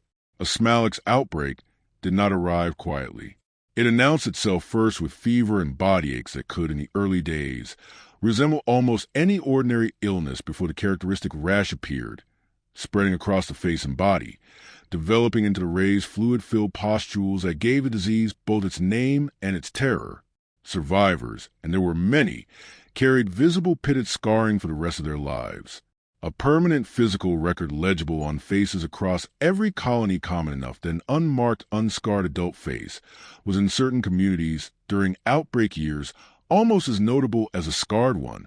Death rates for those who contracted the disease without any prior immunity ran genuinely high, and entire households could be devastated within a matter of weeks once the illness took hold inside a single home. Inoculation, a genuinely controversial practice by 1776, offered one real defense, though it looked nothing like the vaccination you would recognize today. A physician, or sometimes simply an experienced practitioner without formal medical training, would deliberately introduce a small amount of matter from an active Smallex pustule into a shallow cut on a healthy person's arm, producing in most cases a milder control version of a disease that conferred lasting immunity once. The patient recovered. The procedure carried real risk of its own. A small but genuine percentage of inoculated patients still died from the deliberately induced illness, and inoculated individuals remained contagious to others throughout their recovery, meaning the practice required careful isolation, often at a dedicated inoculation hospital set up specifically for the purpose, kept well away from the general population for the several weeks recovery typically required. This risk, combined with religious objections from some quarters, who viewed deliberately courting illness as a dangerous interference with divine providence, made inoculation a genuinely divisive practice, banned outright at various points in several colonies, embraced enthusiastically in others, General Washington himself, watching smallpox tear through his own army with a speed that threatened the entire Continental War effort from the inside, made the consequential decision in early 1777, 7 just months after the year we are focused on tonight, to order mandatory inoculation across the Continental Army, a decision now recognized by military historians as one of the more quietly consequential choices of the entire war, arguably saving the Army from a biological catastrophe considerably more devastating than anything the British forces themselves managed to inflict directly. For an ordinary family that summer, the fear of smallpox sat as a genuinely constant low background underneath everything else happening around them, a fear sharpened rather than eased by the movement of soldiers and militia through their communities, sent a traveling army gathering men from across many different towns and colonies into close, Crowded quarters created exactly the conditions a disease spread through most efficiently.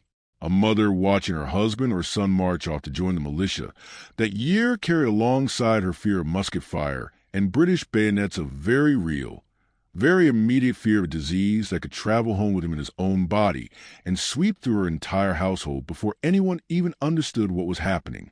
Money itself in 1776 worked in a way that would confuse most modern people within about 30 seconds of trying to actually use it.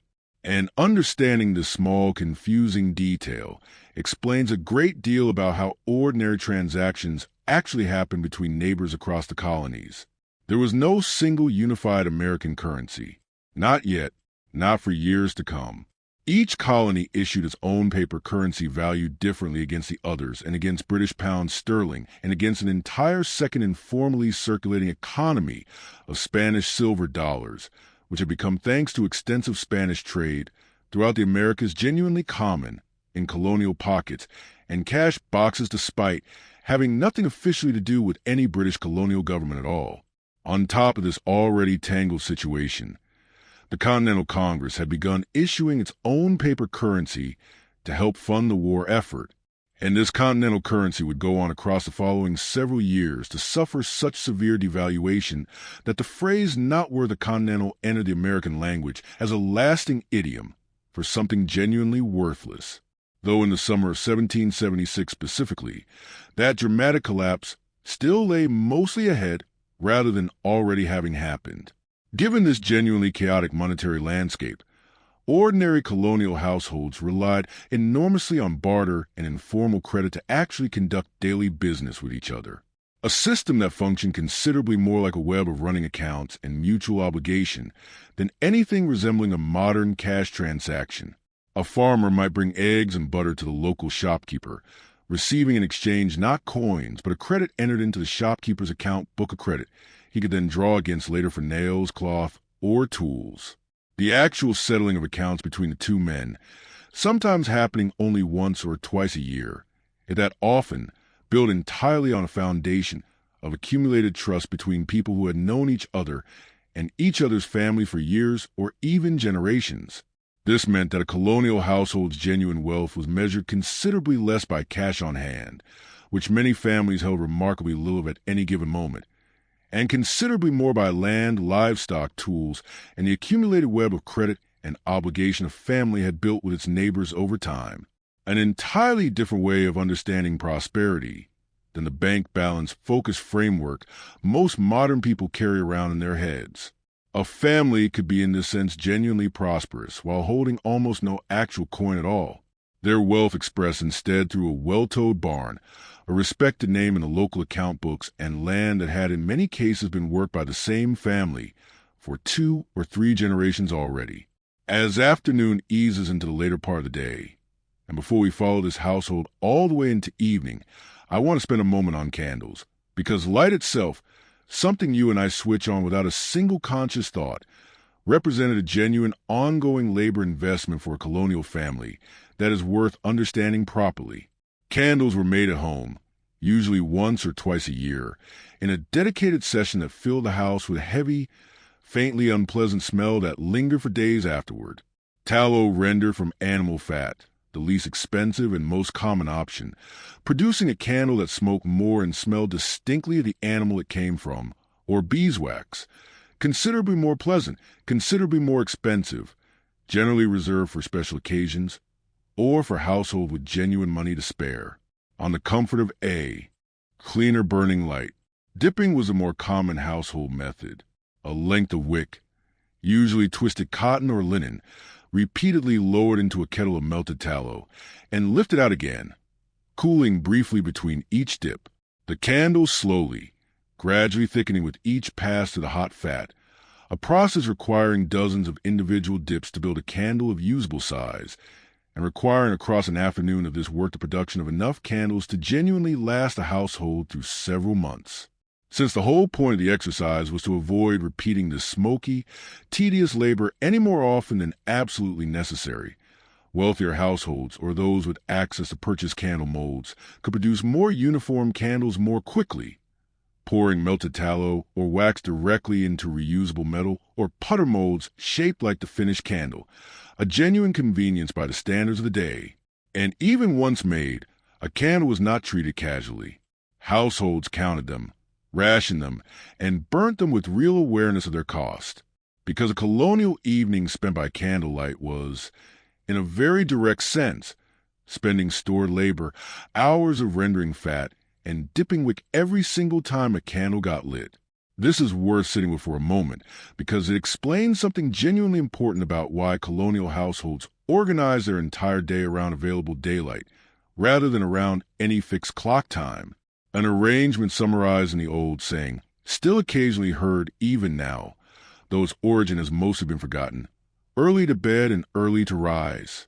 That saying was not really about virtue or discipline in the way it gets quoted today.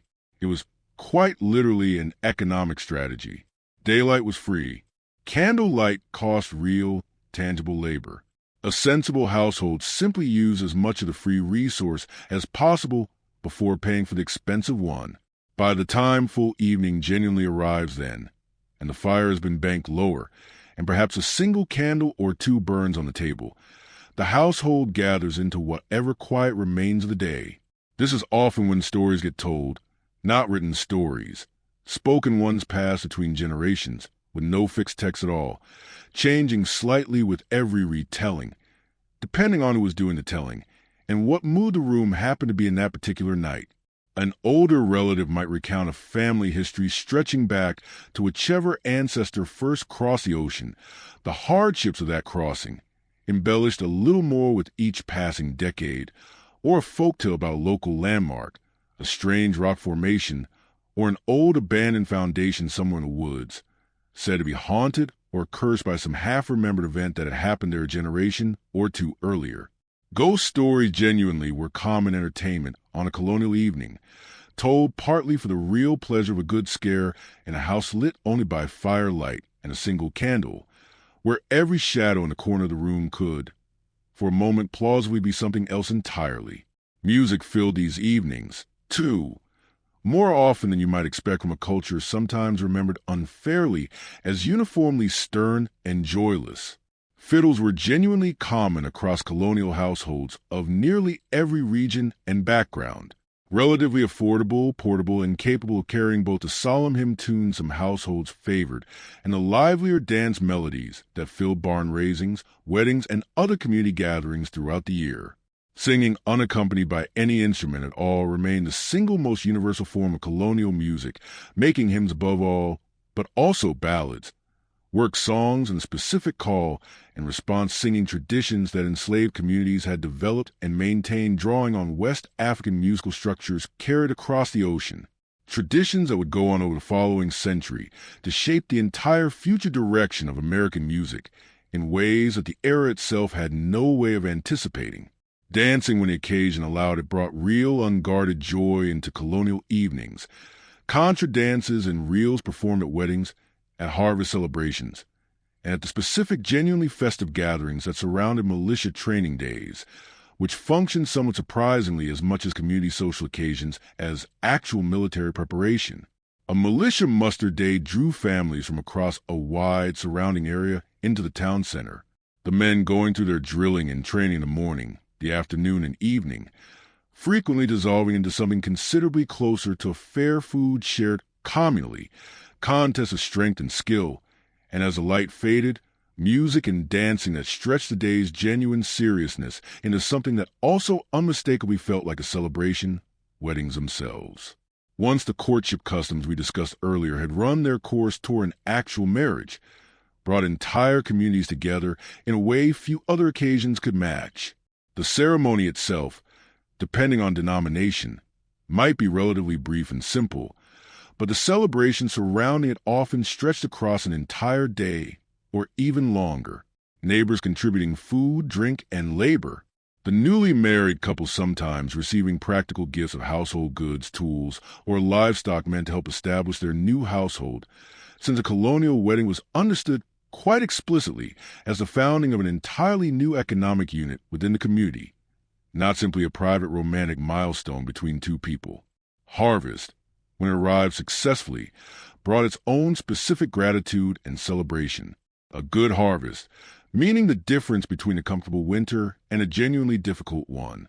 And communities across the colonies marked this moment with gatherings that blended practical cooperative labor, an entire neighborhood turning out to help bring in a particularly large crop before weather could threaten it, with the shared meal and social pleasure that followed once the physical work was finally done. Thanksgiving, as a specific fixed annual holiday in the form you might recognize today, did not yet exist in 1776 in any standardized national sense that would come considerably later. But the underlying impulse, a community gathering to share food and express gratitude after successful harvest, was already a genuinely old and familiar tradition across New England in particular, observed with real sincerity, even without the specific fixed calendar date and national mythology that would eventually attach themselves to it. Hunting and fishing offered men a form of leisure that also quite practically supplemented the household's food supply, and the line between recreation and genuine economic contribution blurred considerably in this activity in a way that most modern leisure simply does not. A man heading out with musket on a quiet afternoon was at once enjoying a genuine pleasure, the company of a hunting dog, if the family kept one, the particular satisfaction of moving quietly through familiar woods, and also contributing real tangible value to his household's table, venison or wild turkey, or a string of fish representing meat the family would not need to slaughter one of their own precious, carefully raised domestic animals to obtain. Let's shift the scene now gently away from the single farmhouse we have mostly been sitting inside tonight and into a colonial port city, because urban daily life in 1776 followed a genuinely different rhythm from the rural world we have spent most of this evening exploring, and I think it is worth walking through, if only briefly before we settle back down towards sleep. Philadelphia, by this year already the largest city in all 13 colonies, home to something in the range of 30,000 people, offered a daily texture that a farm family several days' travel inland would have found almost bewildering in its density and its noise.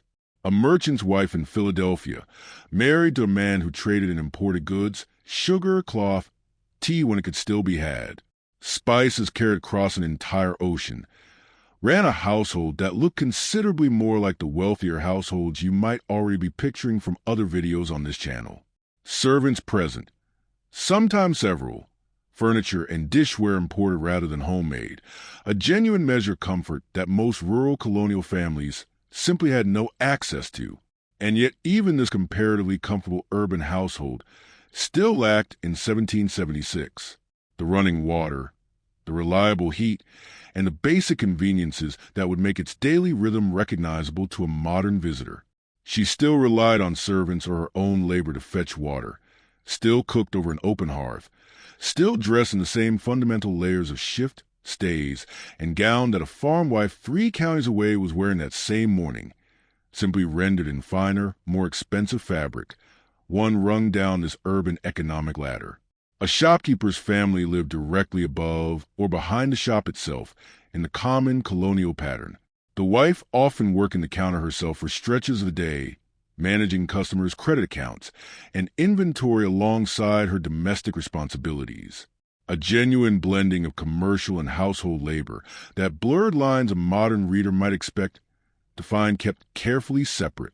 Her children grew up literally inside the family business, absorbing its rhythms and its arithmetic from an early age in a way that shaped their entire understanding of how a household actually sustained itself. And then considerably further down this urban economic ladder existed a genuinely large population of poor and working families, laborers, sailors, wives managing household alone for months at a stretch while husbands were at sea, widows scraping by on needlework and taking in laundry, families who occupied cramped rented rooms rather than owning any property at all. Poverty in a colonial city carried its own specific texture, considerably different from rural hardship, since a poor urban family lacked even the partial food security of farm, however struggling, at least offered through its own garden and livestock.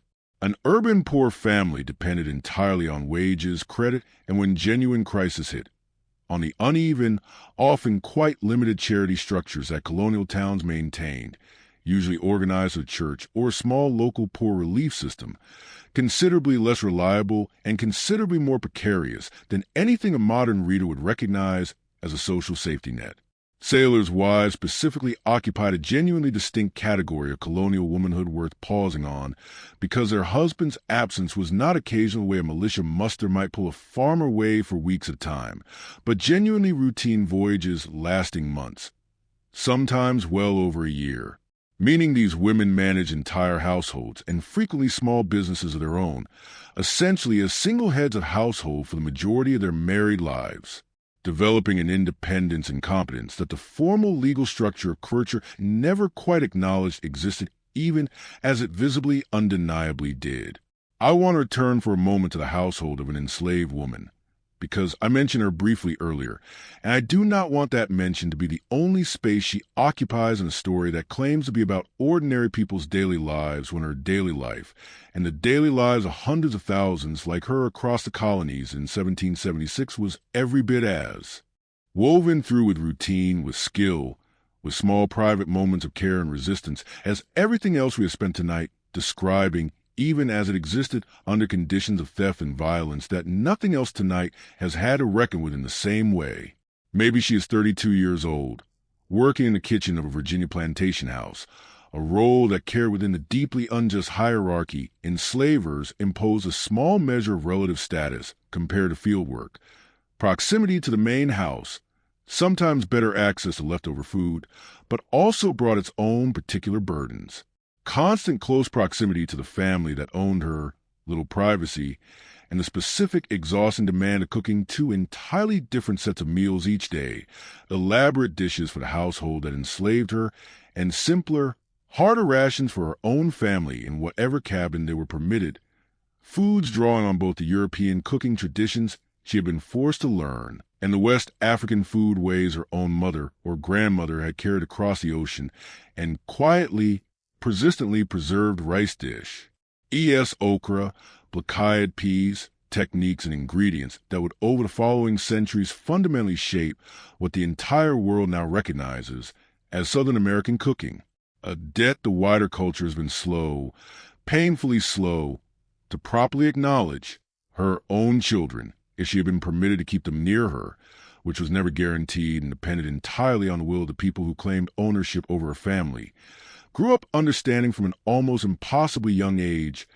the specific, constant vigilance their world demanded, learning early which words could be spoken and which had to stay silent, which glances were safe and which were not, a form of enforced adult awareness layered onto childhood that no child should have had to carry, and that hundreds of thousands of enslaved children across the colonies carried anyway, because their circumstances gave them no alternative.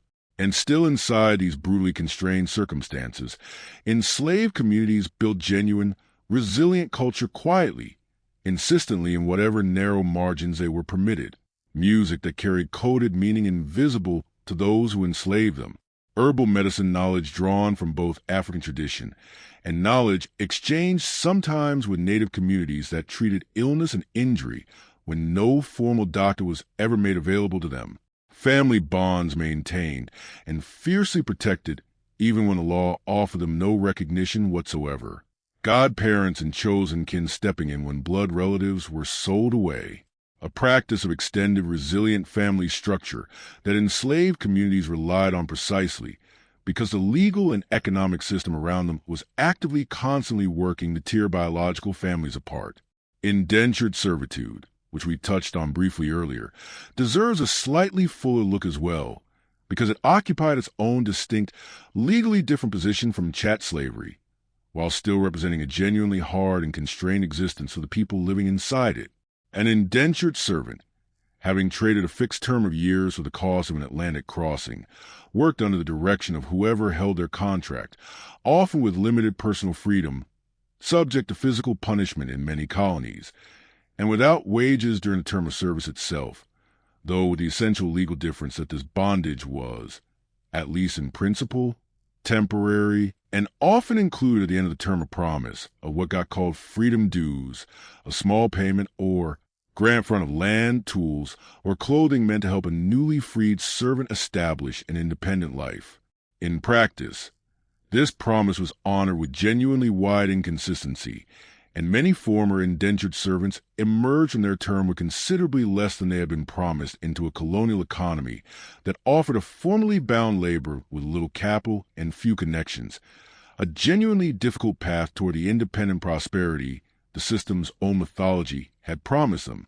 Let's come back now to that first house we started tonight's story inside, the one with the coals still glowing low under gray ash.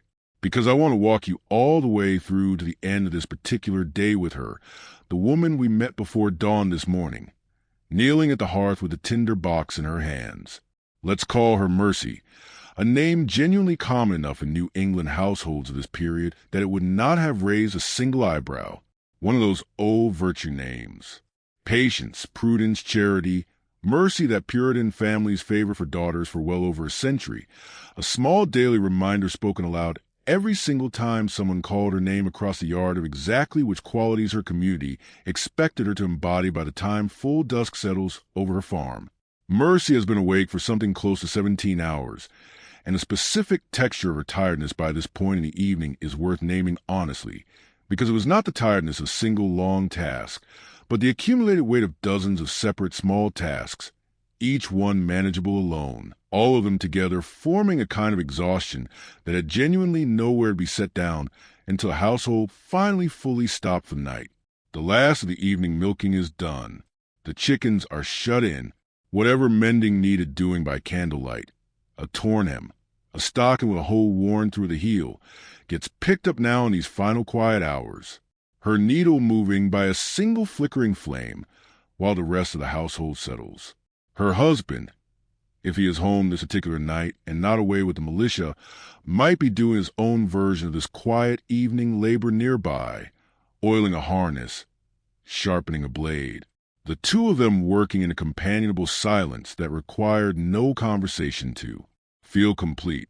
The kind of shared quiet that develops between two people who have spent years managing an entire household and its endless demands together, who no longer need to narrate every small thing to each other, because so much of it has simply become understood.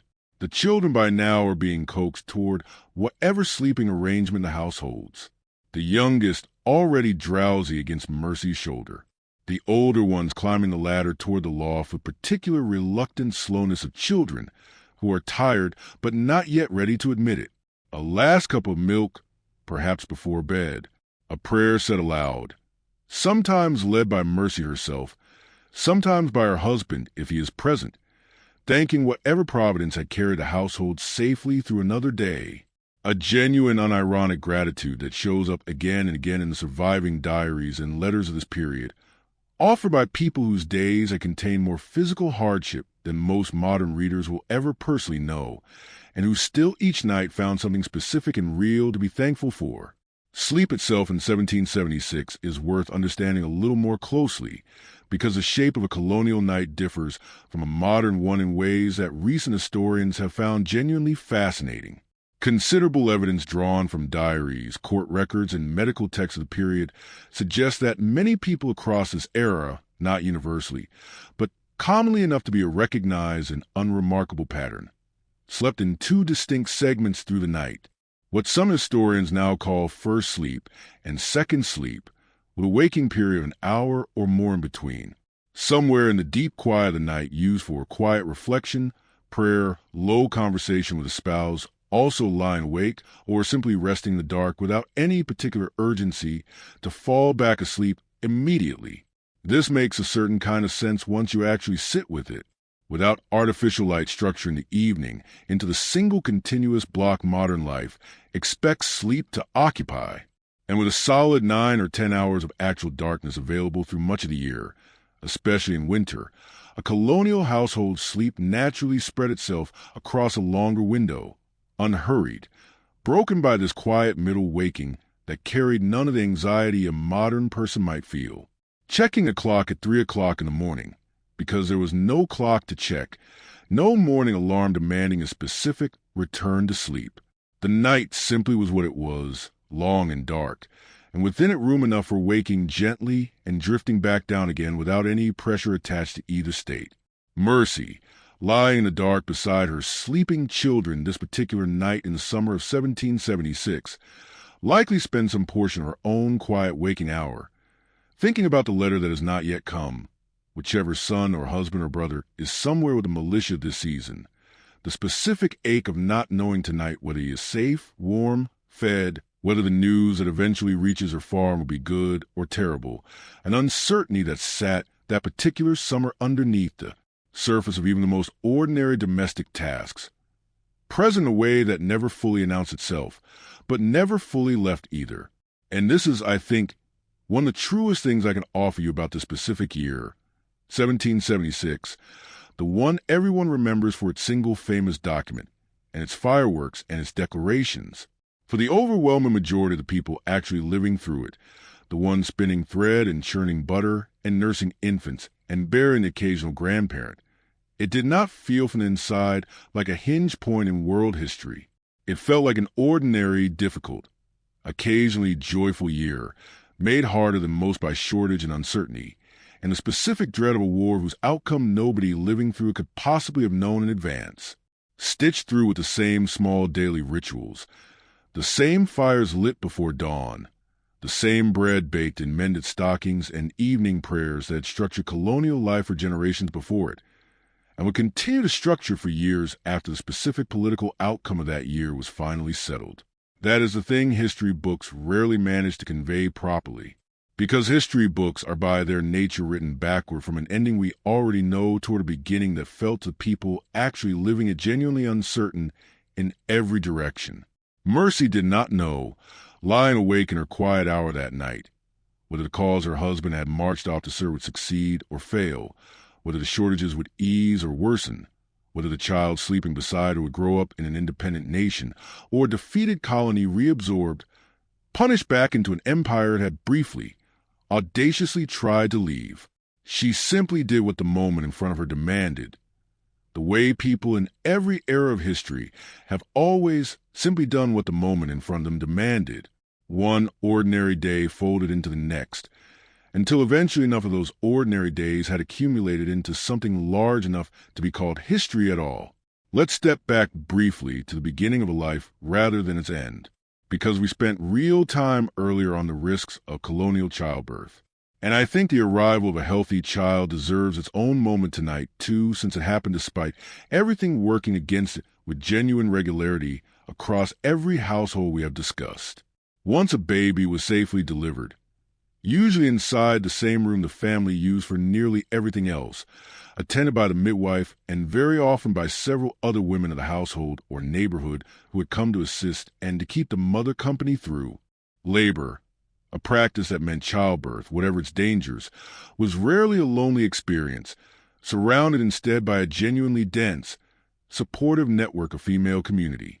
Baptism followed quickly in most Christian colonial households, often within days rather than weeks, reflecting genuine urgent theological concern in an era of high infant mortality about an unbaptized infant's spiritual standing should the worst happen before the ceremony could take place. Naming a child carried its own set of customs and expectations, family names repeating across generations with real deliberateness. A first son very often named directly after his father or grandfather, a daughter after a mother or a beloved aunt. The specific choice of name functioning as a small deliberate act of honoring and continuity within a family line.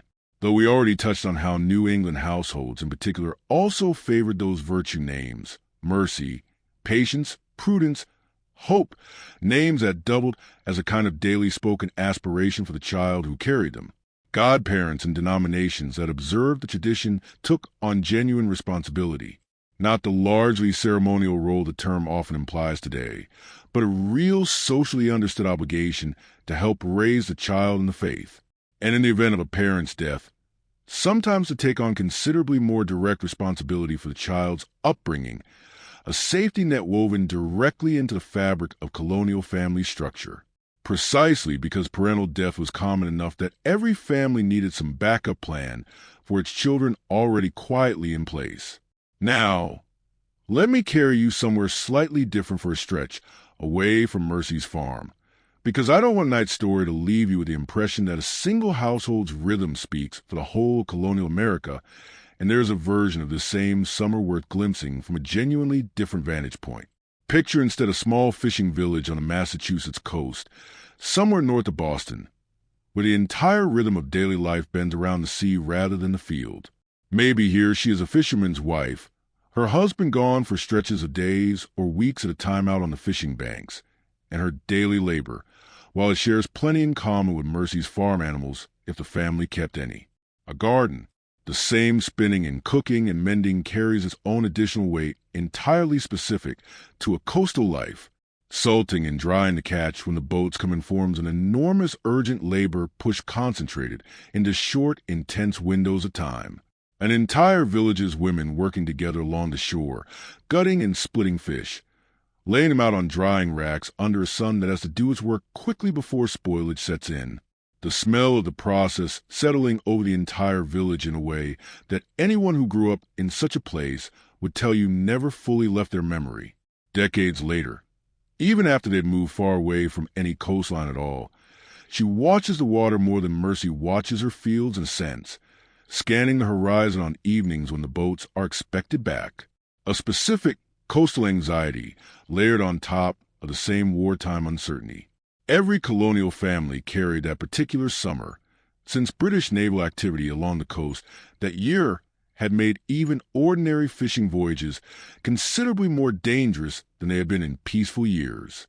British warships and privateers, occasionally seizing colonial vessels outright, meaning a fisherman's wife watching for her husband's boat that summer, watched with a specific sharpened dread that a farmer's wife inland, worried about malicious service, experienced in a related but distinctly different form. Let's talk for a moment about letters themselves, since we have mentioned them several times tonight, without ever really looking closely at what writing one actually involved. Because the physical act of correspondence in 1776 required a genuinely different kind of patience and skill than anything a modern person accustomed to typing and instantly sending a message would recognize. Paper. First was a genuine expense, imported or produced domestically in small quantities from rag mills that processed old linen and cotton cloth into pulp.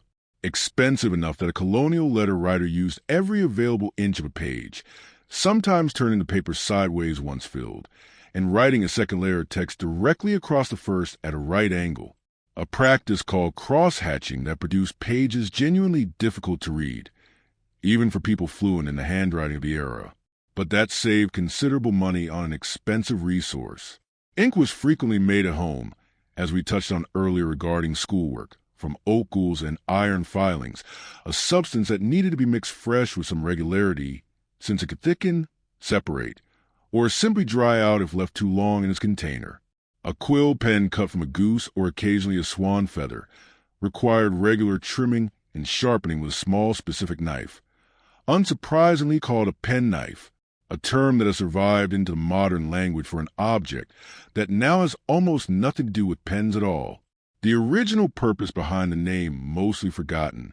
Seeing wax close a finished letter, melted with candle flame, and dripped onto the folded paper, then pressed with cyanate ring, or a small stamp bearing a personal design, both a practical measure to keep the letter's contents private during its journey, and a small personal flourish, the specific design of family seal, sometimes recognized instantly by friends and neighbors, the way a signature might be today.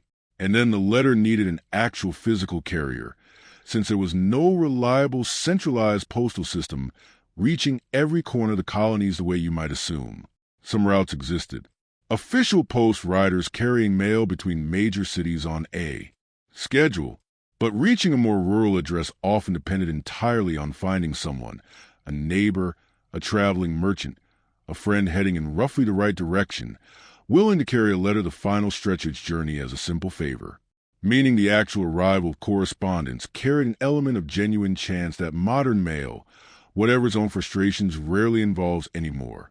A woman writing to a husband away with the militia compose her letter, knowing it might take weeks to arrive, might never arrive at all, and might, by the time it did reach him, described circumstances at home that had already changed considerably by the date he finally read it.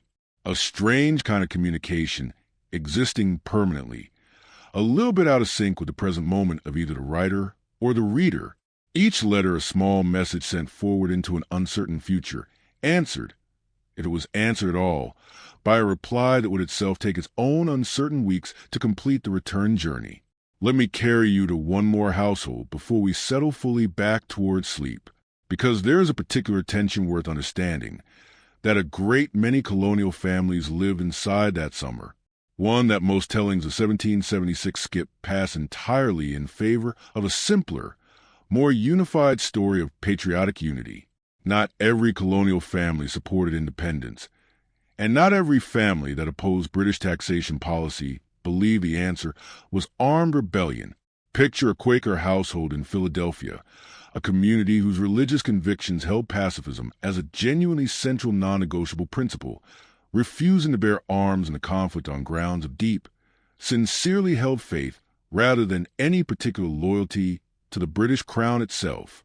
Maybe here she is, the wife of a Quaker merchant, watching her own city filled with military preparation and revolutionary fervor that summer, while her family's faith held her and her husband apart from the fighting itself, a position that drew real suspicion and real social pressure from patriot neighbors who increasingly viewed neutrality itself as a kind of quiet betrayal of the cause. Quaker families in Philadelphia faced genuine hostility during this period, accused of secret loyalism simply for refusing to actively support the war. Some prominent Quaker men eventually arrested and exiled from the city by revolutionary authorities, specifically because their principal neutrality had become in the tense political climate of the moment indistinguishable in the eyes of suspicious neighbors from active disloyalty. This detail matters, I think, because it complicates the tidy, unified narrative that 1776 often gets flattened into.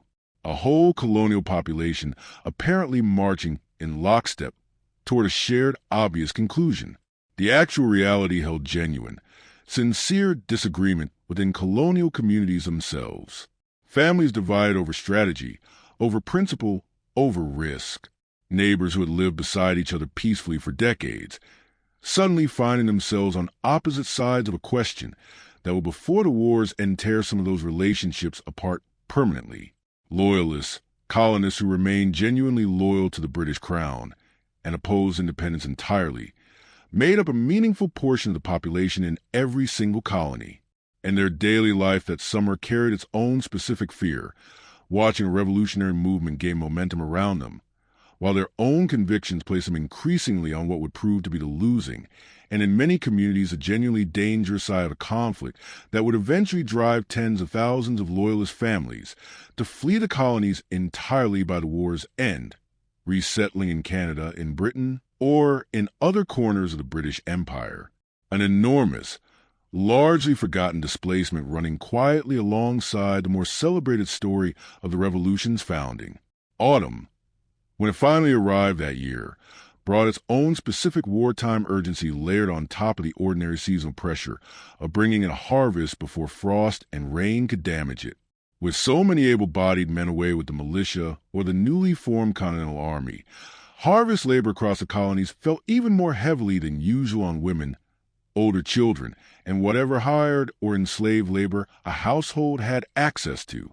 And colonial correspondence from this specific autumn is full of genuine anxiety about whether crops would be brought in successfully at all, given how many hands of war had pulled away from the fields at exactly the moment those fields most needed them. Communities responded in many documented cases with exactly the kind of cooperative labor, share we discussed earlier regarding barn raisings and quilting bees.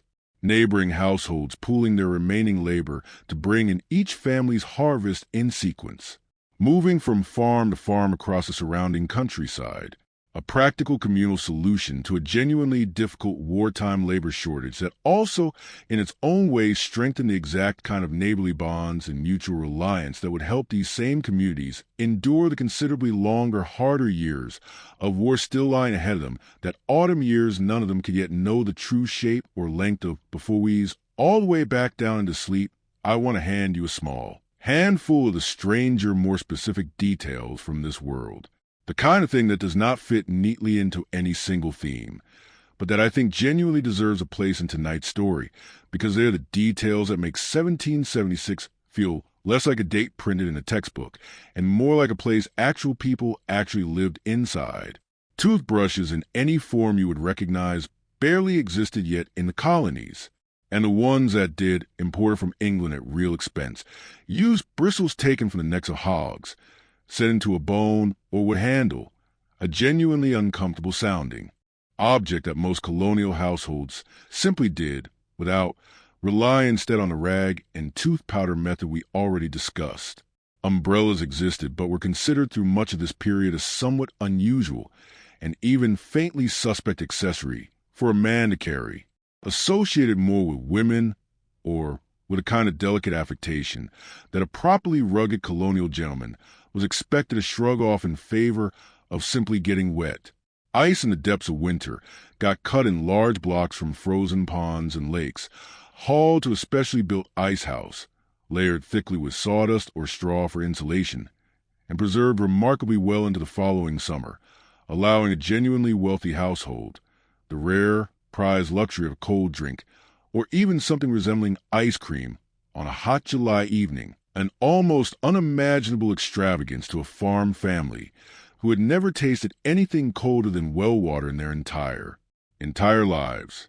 Chocolate, interestingly, was consumed in this period almost exclusively as a hot drink rather than a solid confection ground from cacao beans and mixed with hot water or milk, sweetened, if sugar was available, a beverage genuinely fashionable enough among wealthier colonial households that specialized silver chocolate pots, distinct in shape from a teapot, appear regularly in the inventories of prosperous colonial homes. Umbrellas aside, weather itself received a kind of close, anxious daily attention that modern life, insulated by heated buildings and instant forecasts, has mostly lost. A colonial farmer read the sky the way you might check a phone. Clouds, wind direction, the particular color of sunset, the behavior of birds and livestock, all folded into an accumulated, largely unwritten body of weather knowledge passed down through direct observation across generations, genuinely more accurate in the specific short-term sense of predicting the next day or two than you might expect from a system with no scientific instruments involved at all. Time itself that summer existed in a genuinely fascinating patchwork, since the colonies had not yet standardized to any single unified time system. Each town essentially setting its own local time according to the sun's position directly overhead, meaning noon in Boston and noon in a town only a short distance away, might differ by several minutes, a discrepancy that mattered very little in a world where nobody was trying to coordinate a train schedule or a video call across that distance. But that stands as a small, genuine reminder of just how differently this era experienced something as basic and universal seeming as the hour of the day. And here is one final detail I find myself genuinely fond of. Left-handedness in many colonial and broader 18th century households was actively discouraged, sometimes forcibly corrected. Children's left hands occasionally tied behind their backs during meals or writing lessons to force the use of the right hand instead, reflecting old, deeply embedded cultural and even religious associations between the left hand and something vaguely sinister or unlucky, a prejudice with roots stretching back centuries before the colonies even existed, and one that would remarkably persist in various forms well into the 20th century long after 1776 had become nothing more than a date in a history book. Let's spend a little time, too, on the actual physical objects that filled a colonial household, because I think the sheer sparseness of it compared to any modern home you have ever stood inside is worth genuinely picturing rather than simply hearing described in passing.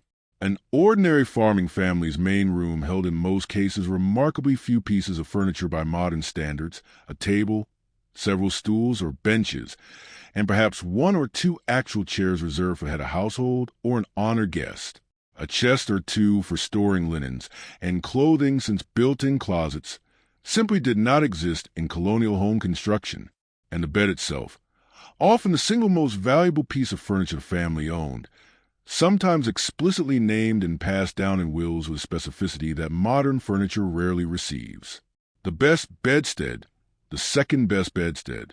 Language that shows up again and again in surviving colonial probate records precisely because a good bed represented such a genuinely significant portion of a family's total material wealth. A spinning wheel occupied a permanent prominent place in nearly every household that could afford one.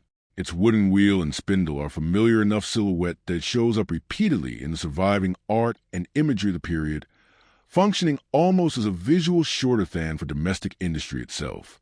A cradle, simple and wooden, sometimes on rockers, held whichever infant currently occupied the household, passed down and reused across multiple children and sometimes multiple generations, worn smooth in places by decades of small hands and rocking motion. Cooking implements clustered around the hearth, the iron pots and trammels we already discussed, along with scattering of wooden bowls, spoons, and trenches, flat wooden plates that predated widespread ceramic dish ownership among poorer and middling colonial families. A single trencher, sometimes shared between two people at a meal, a practice that would strike a modern diner as strange, but that reflected genuine sensible economy. In a household where individual place settings for every family member represented real, unnecessary expense. Few households own a looking glass, a genuine mirror, which was a real luxury item that many colonial households, particularly rural and less wealthy ones, simply did not own at all, meaning many colonial people had a considerably less frequent, less detailed sense of their own reflected appearance than any modern person, glimpsing themselves perhaps only in the surface of still water or a polished metal surface. An oddly intimate detail that changes just slightly how you might imagine a person's relationship to their own face and body in this era. Storage, more broadly, relied heavily on hooks, pegs, and shelves built directly into the walls and beams of the house itself. Clothing and tools hung rather than folded into drawers, since dedicated chests of drawers, while they certainly existed, remained a genuine luxury item concentrated mostly in wealthier households. The overall visual effect of an ordinary colonial main room, if you could actually stand inside one tonight, would likely strike you as strikingly bare by comparison to any modern living space. Dim smoke tinged from years of hearth use staining the exposed wooden beams a deep permanent brown. Every single object in the room serving some direct practical purpose. Almost nothing present purely for decoration in the way a modern home fills itself with objects that exist simply because they are pleasant to look at. Pregnancy in this world unfolded without the steady stream of information a modern expectant mother has access to. No scans, no scheduled checkups tracking growth week by week. A woman's own body and her own accumulated observation, along with the collected wisdom of the older women around her, mother, mother-in-law, neighbors who had already borne children of their own, serving as the entire framework through which she understood what was happening inside her, quickening. The first moment a woman actually felt fetal movement, usually sometime in the 4th or 5th month, carried genuine significance in this era, functioning almost as a real felt confirmation pregnancy in a way that a modern early test simply provides on a chemical strip within days of conception. Physical labor did not stop for pregnancy, not for most colonial women, not until genuinely close to delivery itself, and sometimes not even then. A pregnant woman continued cooking, cleaning, gardening, and caring for her existing children throughout most of her pregnancy, her body simply absorbing this additional strain alongside everything else already demanded of it, a continuity of labor that surviving letters and diaries from the period treat with a matter-of-fact tone that can feel almost startling to a modern reader accustomed to a culture that treats pregnancy as a period warranting genuine structured rest and accommodation. Once a child arrived and survived its earliest, most precarious days, breastfeeding in the overwhelming majority of colonial households provided its primary nourishment, typically continuing for well over a year, sometimes considerably longer, partly for the genuine nutritional benefit, and partly because it offered real, if imperfect, natural contraceptive effect that many colonial families, consciously or not, relied on to help space out successive pregnancies across a marriage that might otherwise produce a new infant nearly every single year. Wet nursing, Hiring another woman to breastfeed a child in the mother's place existed primarily among wealthier urban households or in situations where a mother had died or was physically unable to nurse her own infant. A practice considerably less common among rural and middling colonial families who generally viewed a mother nursing her own child as both the natural expectation and quite practically the option that cost nothing extra weaning. When it finally happened, followed no single fixed schedule guided instead by the specific circumstances of each household.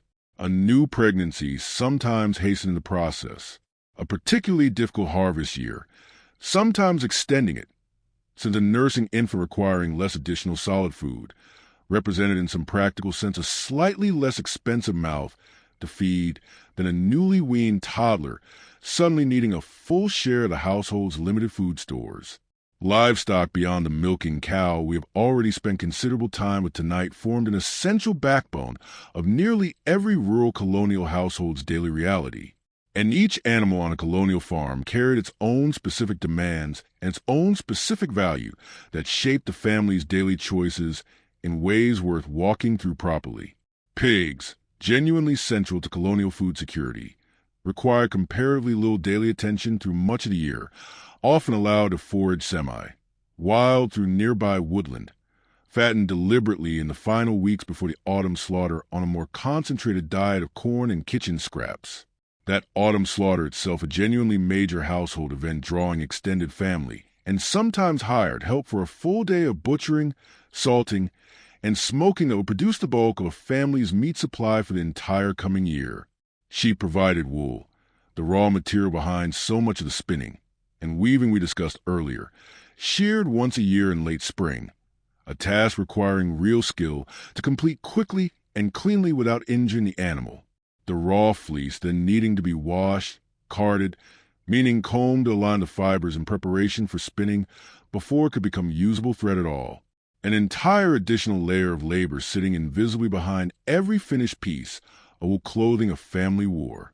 Oxmen and horses provided the actual muscle power behind plowing, hauling, and transportation, representing in most households the single most valuable living asset the family possessed.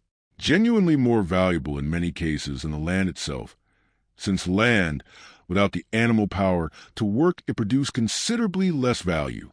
Losing an ox or a plow horse to illness or injury constituted a genuine household crisis, sometimes forcing a family to borrow or hire a neighbor's animal at real cost, or in worse cases to fall dangerously behind on planting or harvest timing that no amount of additional human labor alone could fully compensate for. Chickens, comparatively low maintenance and providing both eggs and occasionally meat, were tended most often by women and children. Specifically, their care considered across most colonial communities a distinctly female domestic responsibility, rather than a male farming one. And the small income a woman might earn selling surplus eggs to a local shopkeeper or neighbor represented one of the few genuinely independent economic activities available to a married colonial woman. Money that, depending on the specific household's customs, she might have some real personal discretion over in a way her husband's larger agricultural income never quite offered her. Dogs served working purposes considerably more than purely companionable ones in most colonial households. Harrying livestock, guarding the property against predators, and less pleasantly against the occasional human intruder, and assisting in hunting, though genuine affection for a family dog certainly existed too, surviving letters and diaries occasionally mentioning a beloved animal by name, with a warmth that reads as entirely familiar to any modern reader who has ever loved a dog of their own. Town governance, meanwhile, particularly across New England, involved ordinary men in civic participation to a degree genuinely unusual by the standards of the wider 18th century world.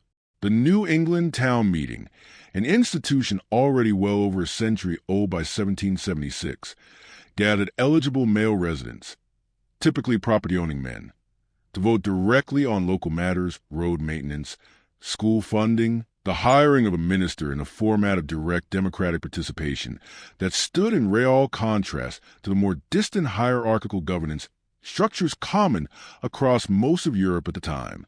Women notably could not vote in these meetings. Another instance of the same pattern we have returned to repeatedly tonight. Women managing enormous practical responsibility within their households, while remaining formally excluded from the political structures governing the community those households belong to. And yet these same town meetings by 1776 have become the exact venue where revolutionary sentiment often crystallized most directly. Ordinary farmers and tradesmen standing to voice opinions on colonial policy with a directness and a genuine expectation of being heard that would have seemed remarkable to an observer from almost anywhere else in the world at that moment in history. Let's drift for a moment into an entirely different season than the summer we have mostly been sitting inside tonight, because I think spring deserves its own small mention, if only because it carried a very particular hopeful energy that colonial households across every region genuinely seem to feel after long winter's confinement. In New England, specifically, late winter brought one of the more genuinely delightful seasonal rituals of the entire colonial calendar, sugaring, the tapping of maple trees for their sap, a practice colonial settlers had learned directly from native peoples who had been producing maple sugar for many generations before any European ever arrived on this continent. A sugaring season lasted only a few precious weeks, time of that narrow window of late winter, when nights stayed reliably below freezing, while days warmed just enough for sap to actually run. A specific, unpredictable weather pattern that families watched for with real anticipation each year. Wooden spouts called spiles got driven into the trunk of a mature maple tree. Sap collected in wooden buckets hung directly beneath, and then boiled down over an outdoor fire for hours. An enormous quantity of thin, barely sweet sap, reducing through slow, patient boiling into a small final quantity of genuinely rich syrup, or boiled further still into hard maple sugar that could be stored and used across the entire following year in place of considerably more expensive imported cane sugar most colonial households relied on sparingly. This sugaring work, unlike so much of the labor we have discussed tonight, carried a genuinely festive quality. Families and neighbors gathering at the sugar camp together. Children permitted the rare treat of tasting the thickening syrup straight from the boiling kettle. A sweet, warm reward after a long, hard winter that makes this particular seasonal tradition one of the more genuinely joyful threads running through colonial rural life. Planting season followed close behind, carrying its own specific mix of hope and real anxiety. Since the entire year's food security depended on decisions made across just a few critical weeks. When exactly plant, how much seed to risk on a first attempt versus holding some back in reserve against the possibility of a late frost destroying an early planting. Farmers watch the specific ding patterns of certain wild trees and plants as a kind of natural calendar, a folk knowledge system considerably more sophisticated than it might first sound. Since these plants, responding to the same soil temperature and daylight conditions that matter for crop germination, often provided a more locally accurate planting signal than any fixed calendar date ever could. The mud, too, deserves honest mention because spring in most of the colonies meant weeks of genuinely difficult, thick, clinging mud. Roads that had frozen solid through winter thawing into a nearly impossible muck that made travel already slow and difficult by modern standards. Considerably worse for a period lasting several weeks each year, a season some rural communities referred to with a weary affectionate humor as simply mud season, a stretch of the year that tested patience and boots alike, and that most families were by then thoroughly ready to see the back of. There's a version of 1776, and I suspect it is the version you carried with you before tonight that exists almost entirely in rooms with tall windows and polished tables, powdered wigs, careful debate, a single famous signature. Moment repeated so many times in paintings and films that it has become, in a collective imagination, nearly the whole of what this year contains. That version is not wrong exactly. It happened. Those rooms existed. Those debates mattered enormously. And the document that came out of them would genuinely eventually reshape the world in ways those men in that room could not have fully anticipated, even as they argued over its precise wording. But it was never the whole story. And I think if you have stayed with me this long tonight, you already understand why. For every hour spent in that particular room in Philadelphia, There were uncountable millions of hours spent that same year in rooms considerably smaller and considerably less remembered. A woman kneeling at a hearth in the dark, a girl spinning thread until her fingers ached, an enslaved mother finding some small private moment to hold her own child close before another day of stolen labor began.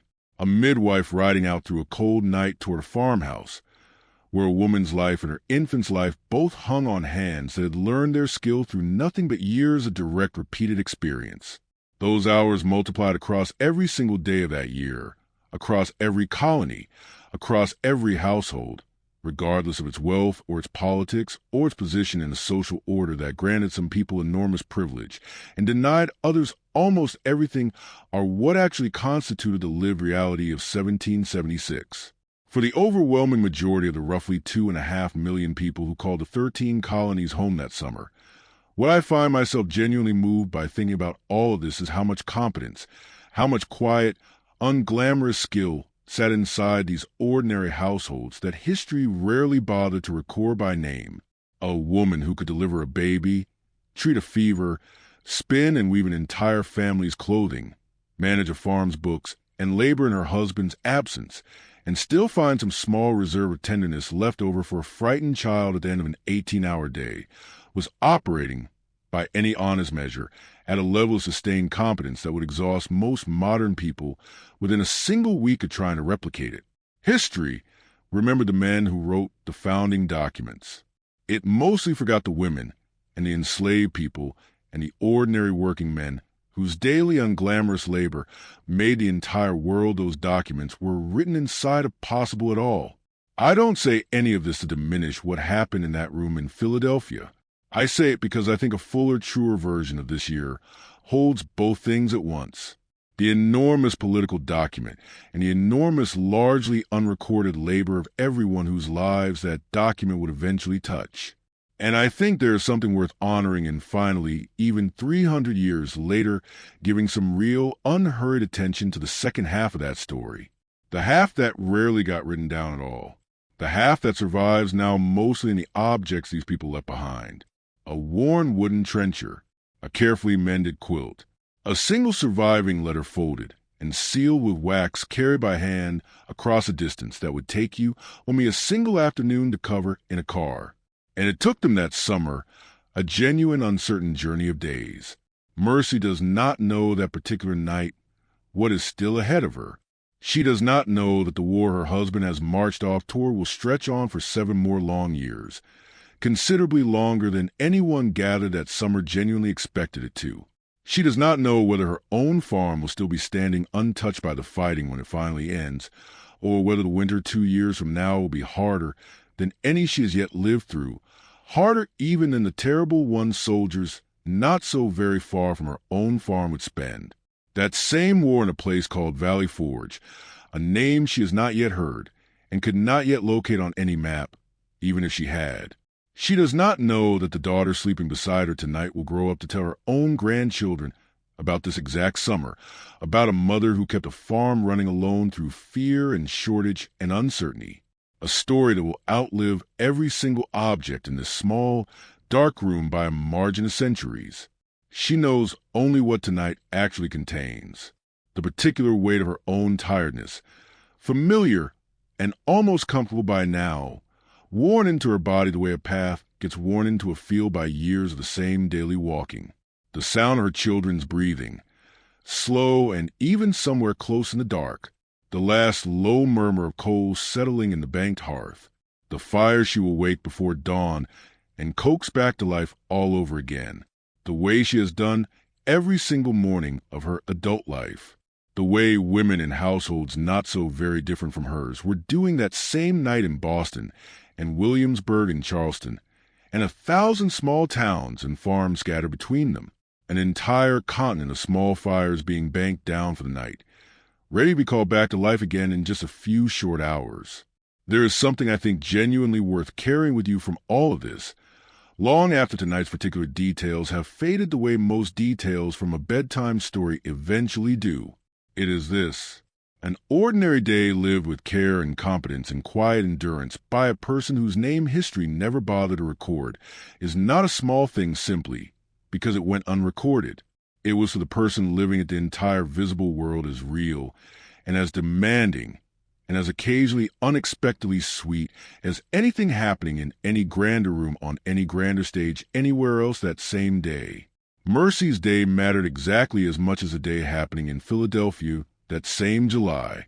Not, despite how thoroughly nobody would ever write it down, but simply because it was hers, fully lived, fully felt from the cold, dark hearth before dawn to this last quiet hour before sleep finally gently takes her. 2.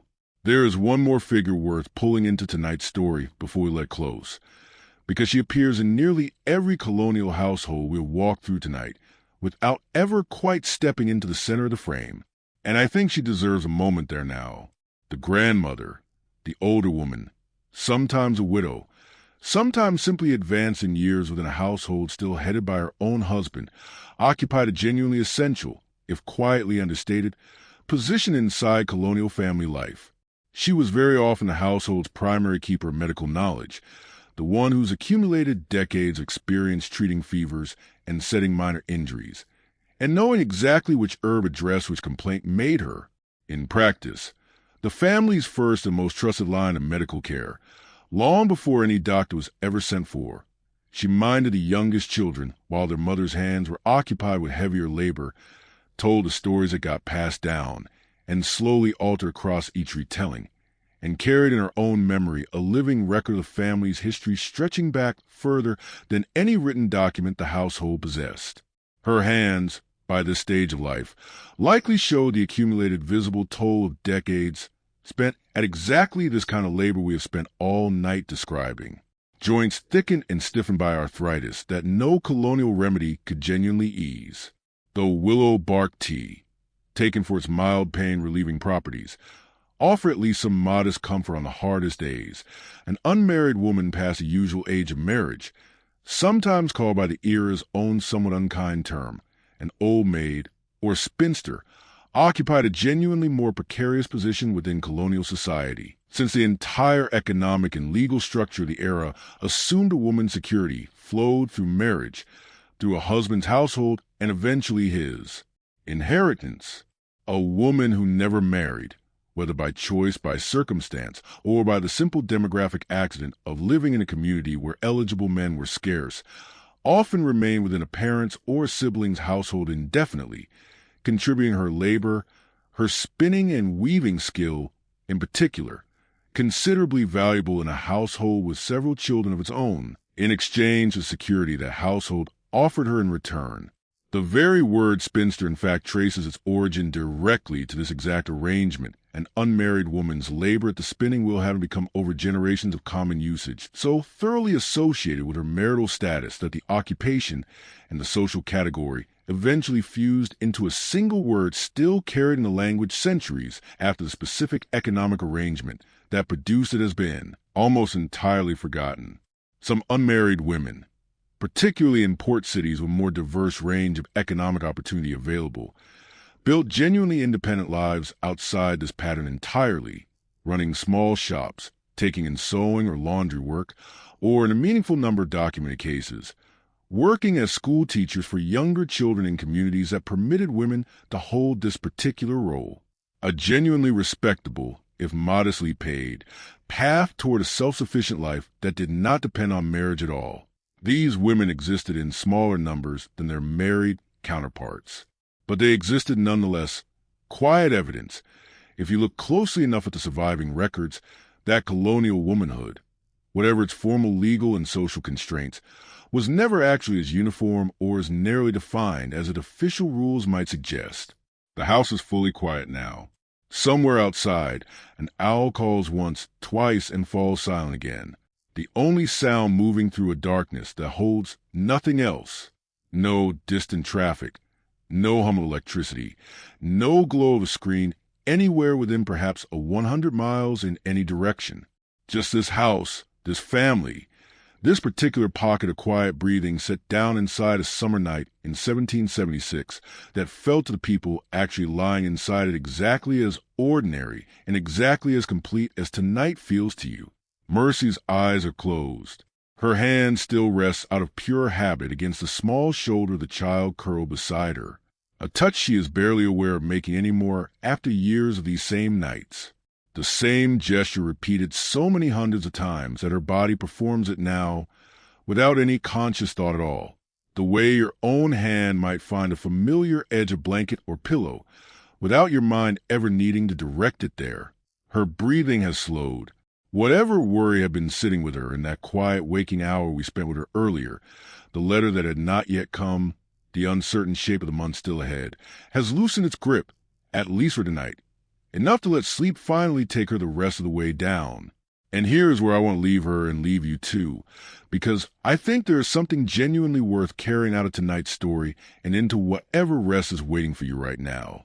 Every single one of the people we spent this evening with, Mercy at her hearth, the fisherman's wife scanning the horizon for a returning boat, the enslaved woman finding some small stolen moment of tenderness with her own child at the end of a day that had given her nothing freely, the Quaker household holding its principal quiet apart from a war raging around it, the widow running her late husband's shop with a competence the law had never quite trusted her to possess while he was alive.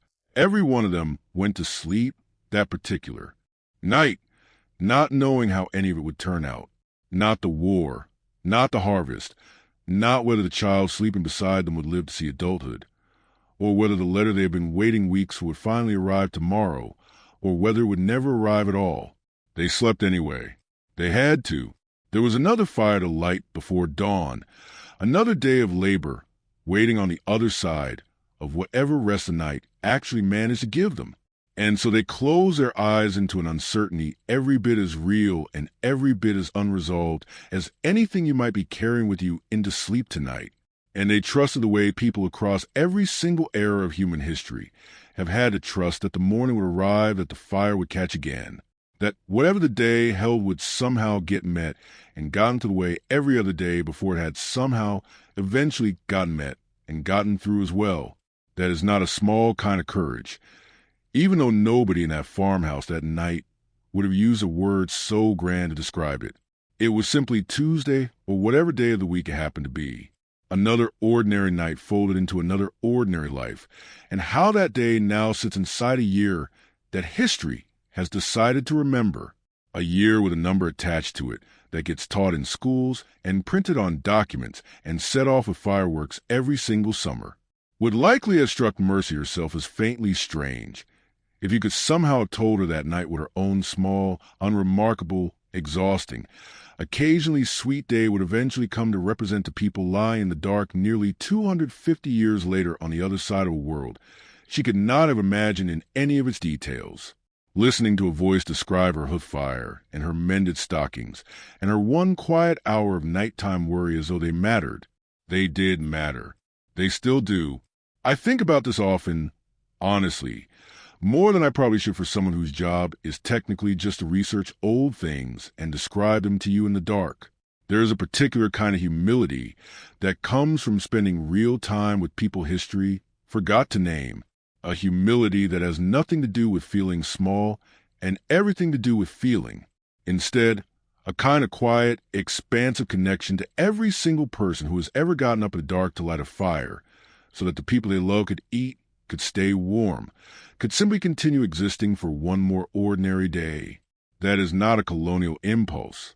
It is not even really a human impulse limited to any single century or continent. It is just what caring for other people has always in every era actually required. Unglamorous and repetitive and largely unrecorded, and genuinely quietly remarkable. Anyway, somewhere in that Massachusetts fishing village, that same night, the fisherman's wife has finally seen the lantern of her husband's returning boat cut through the dark water toward shore, and whatever fear had been sitting in her chest all evening has finally, gratefully, released its grip, at least until the next voyage calls him away again. Somewhere in Philadelphia, the Quaker household has said its own quiet evening prayer, one that asks for peace rather than victory, a genuinely different kind of hope than the one filling most of the households around them that summer, but no less sincere for being different. Somewhere on a Virginia plantation, an enslaved woman has finally, after a day that gave her nothing willingly, found a single stolen hour beside her own sleeping child. And whatever small, fierce tenderness she manages to hold on to in that hour represents, in its own quiet way, a kind of resistance that no legal system of that era, for all its careful cruelty, ever fully succeeded in stamping out.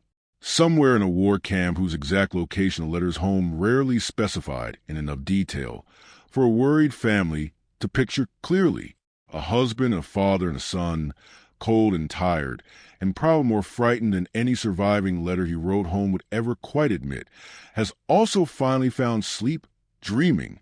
If he dreams at all that particular night, not of independence or liberty or any of the grand abstract words that would eventually get carved onto monuments, but of exactly the kind of small, specific, achingly ordinary things a person actually misses when they are far from home.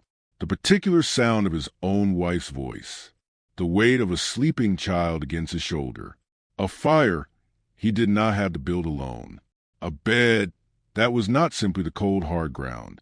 That is what this war, and this year, and every single year that history eventually decides to remember, was actually made of. Underneath all the documents and the speeches, and the dates you already knew before the night began, it was made of people ordinary and extraordinary, in exactly the same unremarkable, quietly heroic measure, doing what needed doing, carrying what needed carrying, and closing their eyes each night into an uncertain future they trusted against real and reasonable doubt would somehow still be worth waking up into. I hope wherever you are right now, in whatever room, in whatever city, and whatever particular shape your own ordinary day has taken today, that you can feel just a little of that same trust settling over you now too. You do not need to know exactly how tomorrow will unfold. Nobody in that farmhouse did either. You only need tonight to let this last stretch of quiet actually be quiet, to let your own breathing slow the way Mercy's did, the way that entire scattered continent of small bank fires did that night, each one trusting the coming morning to call it back to life again in its own good time.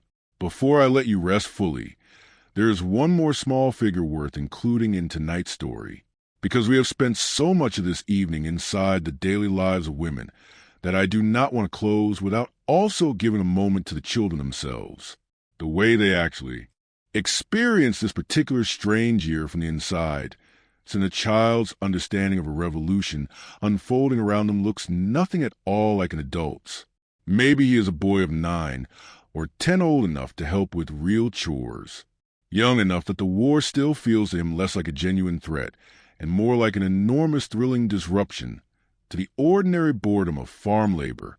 He has watched the militia drill on the town green, the ragged lines of local men, some of them his own uncles and neighbors, marching and turning and presenting arms under the direction of an officer who was until recently simply the man who ran the mill or kept the tavern. And there is something genuinely electric to a boy his age in watching ordinary men transform even briefly and imperfectly into soldiers. He plays at it himself afterward, gathering a handful of other boys from neighboring farms, marching them up and down a fence line with sticks shouldered like muskets, shouting commands he has half remembered from watching the real drill, entirely unaware in the specific unguarded way only a child can be of how genuinely frightening the actual thing he is imitating would prove to be for the men who eventually marched off to do it for real. He has also, though, absorbed more of the household's real anxiety than the adults around him probably realize.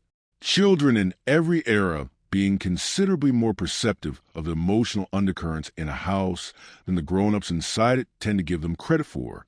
He has noticed his mother's face when a rider passes through town with fresh news, the particular way she goes very still and very quiet before asking her questions. And he has learned, without anyone ever explaining it to him directly, that some questions are better not asked out loud, that some fears are meant to be carried privately by the adults in a household rather than spoken across the supper table in front of the younger children. Missing his father when his father is away with the militia feels to him like the specific, uncomplicated ache a child feels missing a parent, not with the layered political understanding an adult carries, but simply as an ache, a missing weight at the head of the table, a missing voice reading aloud from the almanac on a quiet evening. And when a letter finally does arrive, he presses close to his mother's side while she reads aloud, hungry for even the smallest detail. A description of camp food, a mention of a friend from town who is serving alongside his father. Anything at all that makes the distant, abstract, dangerous father has walked into feel, for just a moment, a little more like the familiar, knowable man who used to lift him onto his shoulders at the harvest fair.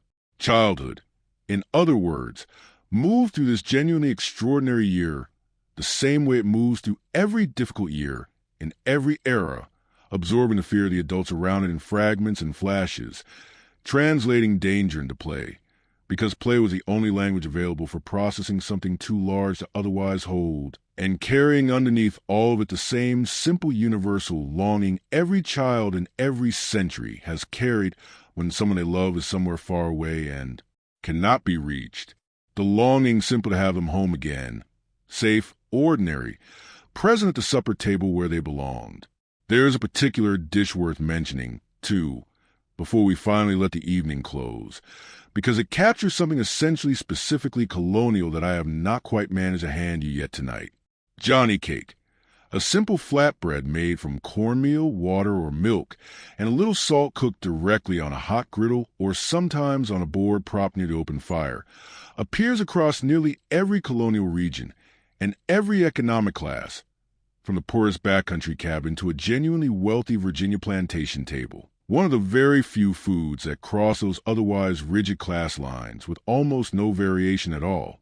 Its name likely descends from journey cake, a reference to how well it traveled. Dense and sturdy enough to survive a satchel or a saddlebag for days without spoiling, making it a genuine staple for anyone moving to the colonies on foot or horseback. A militiaman's ration as easily as a farmwife's quick breakfast. I find myself genuinely fond of this particular detail.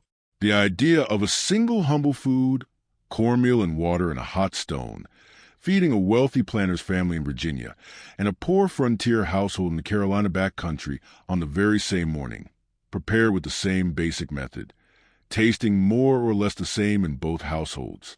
One of the only things in this entire story tonight that did not divide sharply along the lines of wealth or status that shaped almost everything else we have discussed. There is something quietly comforting in that. A single simple food, humble and unglamorous, managing to feed an entire divided, unequal, uncertain world with something close to equal generosity. And it strikes me, thinking about that single humble cake shared so widely across such an unequal world, that this might be the truest small lesson tonight's whole long story has to offer. History likes to sort people neatly, the powerful and the powerless, the remembered and the forgotten, the wealthy household and the enslaved one, the loyalist and the patriot. And there is real important truth in those distinctions. Truth we have spent this entire evening trying to honor rather than smooth over. But underneath all that necessary sorting, there was still every single morning a shared human need for a fire lit before dawn, for bread or cornmeal cooked over it, for children fed and animals tended, and some small private hour, however brief, spent resting at the end of an impossibly long day. That shared, unglamorous rhythm ran underneath every single household we visited tonight, regardless of what side of history's dividing lines it happened to sit on. And I think there is something worth carrying forward from that. A reminder that ordinary daily care, the kind that rarely gets written into any history book at all, has always been the actual quiet foundation everything else in human life gets built on top of. So let the light stay all the way down. Let the room around you hold the same kind of hush that finally gently settled over that entire small colonial world once every fire had been banked and every door had been latched for night. There is nothing left to figure out tonight. No task waiting on the other side of this moment. Nothing the stories are asked of you now except the simple, unremarkable, genuinely restorative act of letting yourself rest. Think, if you want something small to hold on to as you drift, of that one particular detail from earlier, the fire carrier walking through the dark streets of some small New England town, covered pot of embers in hand, going door to door before dawn to relight the households whose own coals had died out overnight. There's something almost tender in that image. A stranger paid a modest fee, quietly making sure that no family in his town woke to a cold, dead hearth, carrying warmth forward to the dark on behalf of people who were for those few hours unable to carry it for themselves. Sleep is a little like that too, if you let it be, a quiet carrying forward, unattended, unearned in any effortful sense, simply giving away that fire carrier gave a small portion of warmth to whichever house happened to need it most that particular morning. You do not need to hold on to any of the facts from tonight, the dates, the numbers, the specific names of the tools, and the trades, and the customs we walked through together. Let those settle wherever they settle in your memory, or let them go entirely. It genuinely does not matter either way. What I hope stays with you longer than any single fact is simply the feeling of having spent a few quiet hours inside someone else's ordinary day. A day that felt to the person living it exactly as full and exactly as complete as your own day felt to you before you found your way here tonight.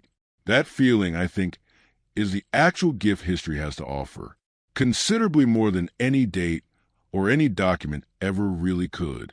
Not information, company. The strange, quiet comfort of realizing that someone somewhere in some other century entirely once lay down tired at the end of an impossibly long day, worried about people they loved, uncertain about a future they could not see, and closed their eyes anyway, trusting the morning to come. It always did. It will again tomorrow, too. Whatever tomorrow happens to hold for you, rest now. Let your breathing find that same slow, even rhythm we left Mercy in somewhere back in that quiet farmhouse, her hand still resting against her sleeping child's shoulder, the coals settling lower and lower under their blanket of ash, patient, banked, ready, and waiting for whoever comes to wake them again. You do not have to be that person tonight. Tonight, you only have to sleep. So close your eyes if they are not closed already, and let this whole long story and this whole long day finally gently come to rest. If you are still awake, still listening, let me leave you with just one last small picture before I go quiet myself. Somewhere back in that farmhouse, the very last coal has finally gone dark under its blanket of ash, and the whole house has settled into that specific total stillness that only ever seems to arrive in the deepest hour of the night, the hour when even the owl outside has stopped calling, when the animals in the barn have long since gone still, when the entire small, unequal, uncertain world we spent tonight walking through has for a few hours at least simply stopped asking anything more of anyone inside it. That is the stillness I want to leave you in too, not the stillness of an ending exactly, since morning will come for both of us, hers and yours, in its own good time, just the stillness of a day that has finally fully been allowed to be done. Wherever you are tonight, whatever room, whatever city, whatever hour has actually found you listening to this, I hope some small piece of that old patient banked down quiet has made its way into your own room as well. You do not need to do anything else tonight. You do not need to solve anything, finish anything, or figure anything out before you are allowed to rest. That was true for Mercy, lying in the dark beside her sleeping children, with a war and a harvest and an uncertain future, all sitting unresolved around her. And it is true for you, too.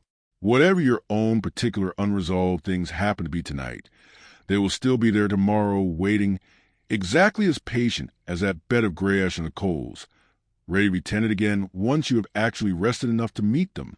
So, let this be the last thing you carry into sleep tonight. Not a fact, not a date, just a simple, quiet permission to stop for now. The fire is banked. The door is latched. The house is still, and you, wherever you are allowed finally completely to close your eyes. Good night, friend.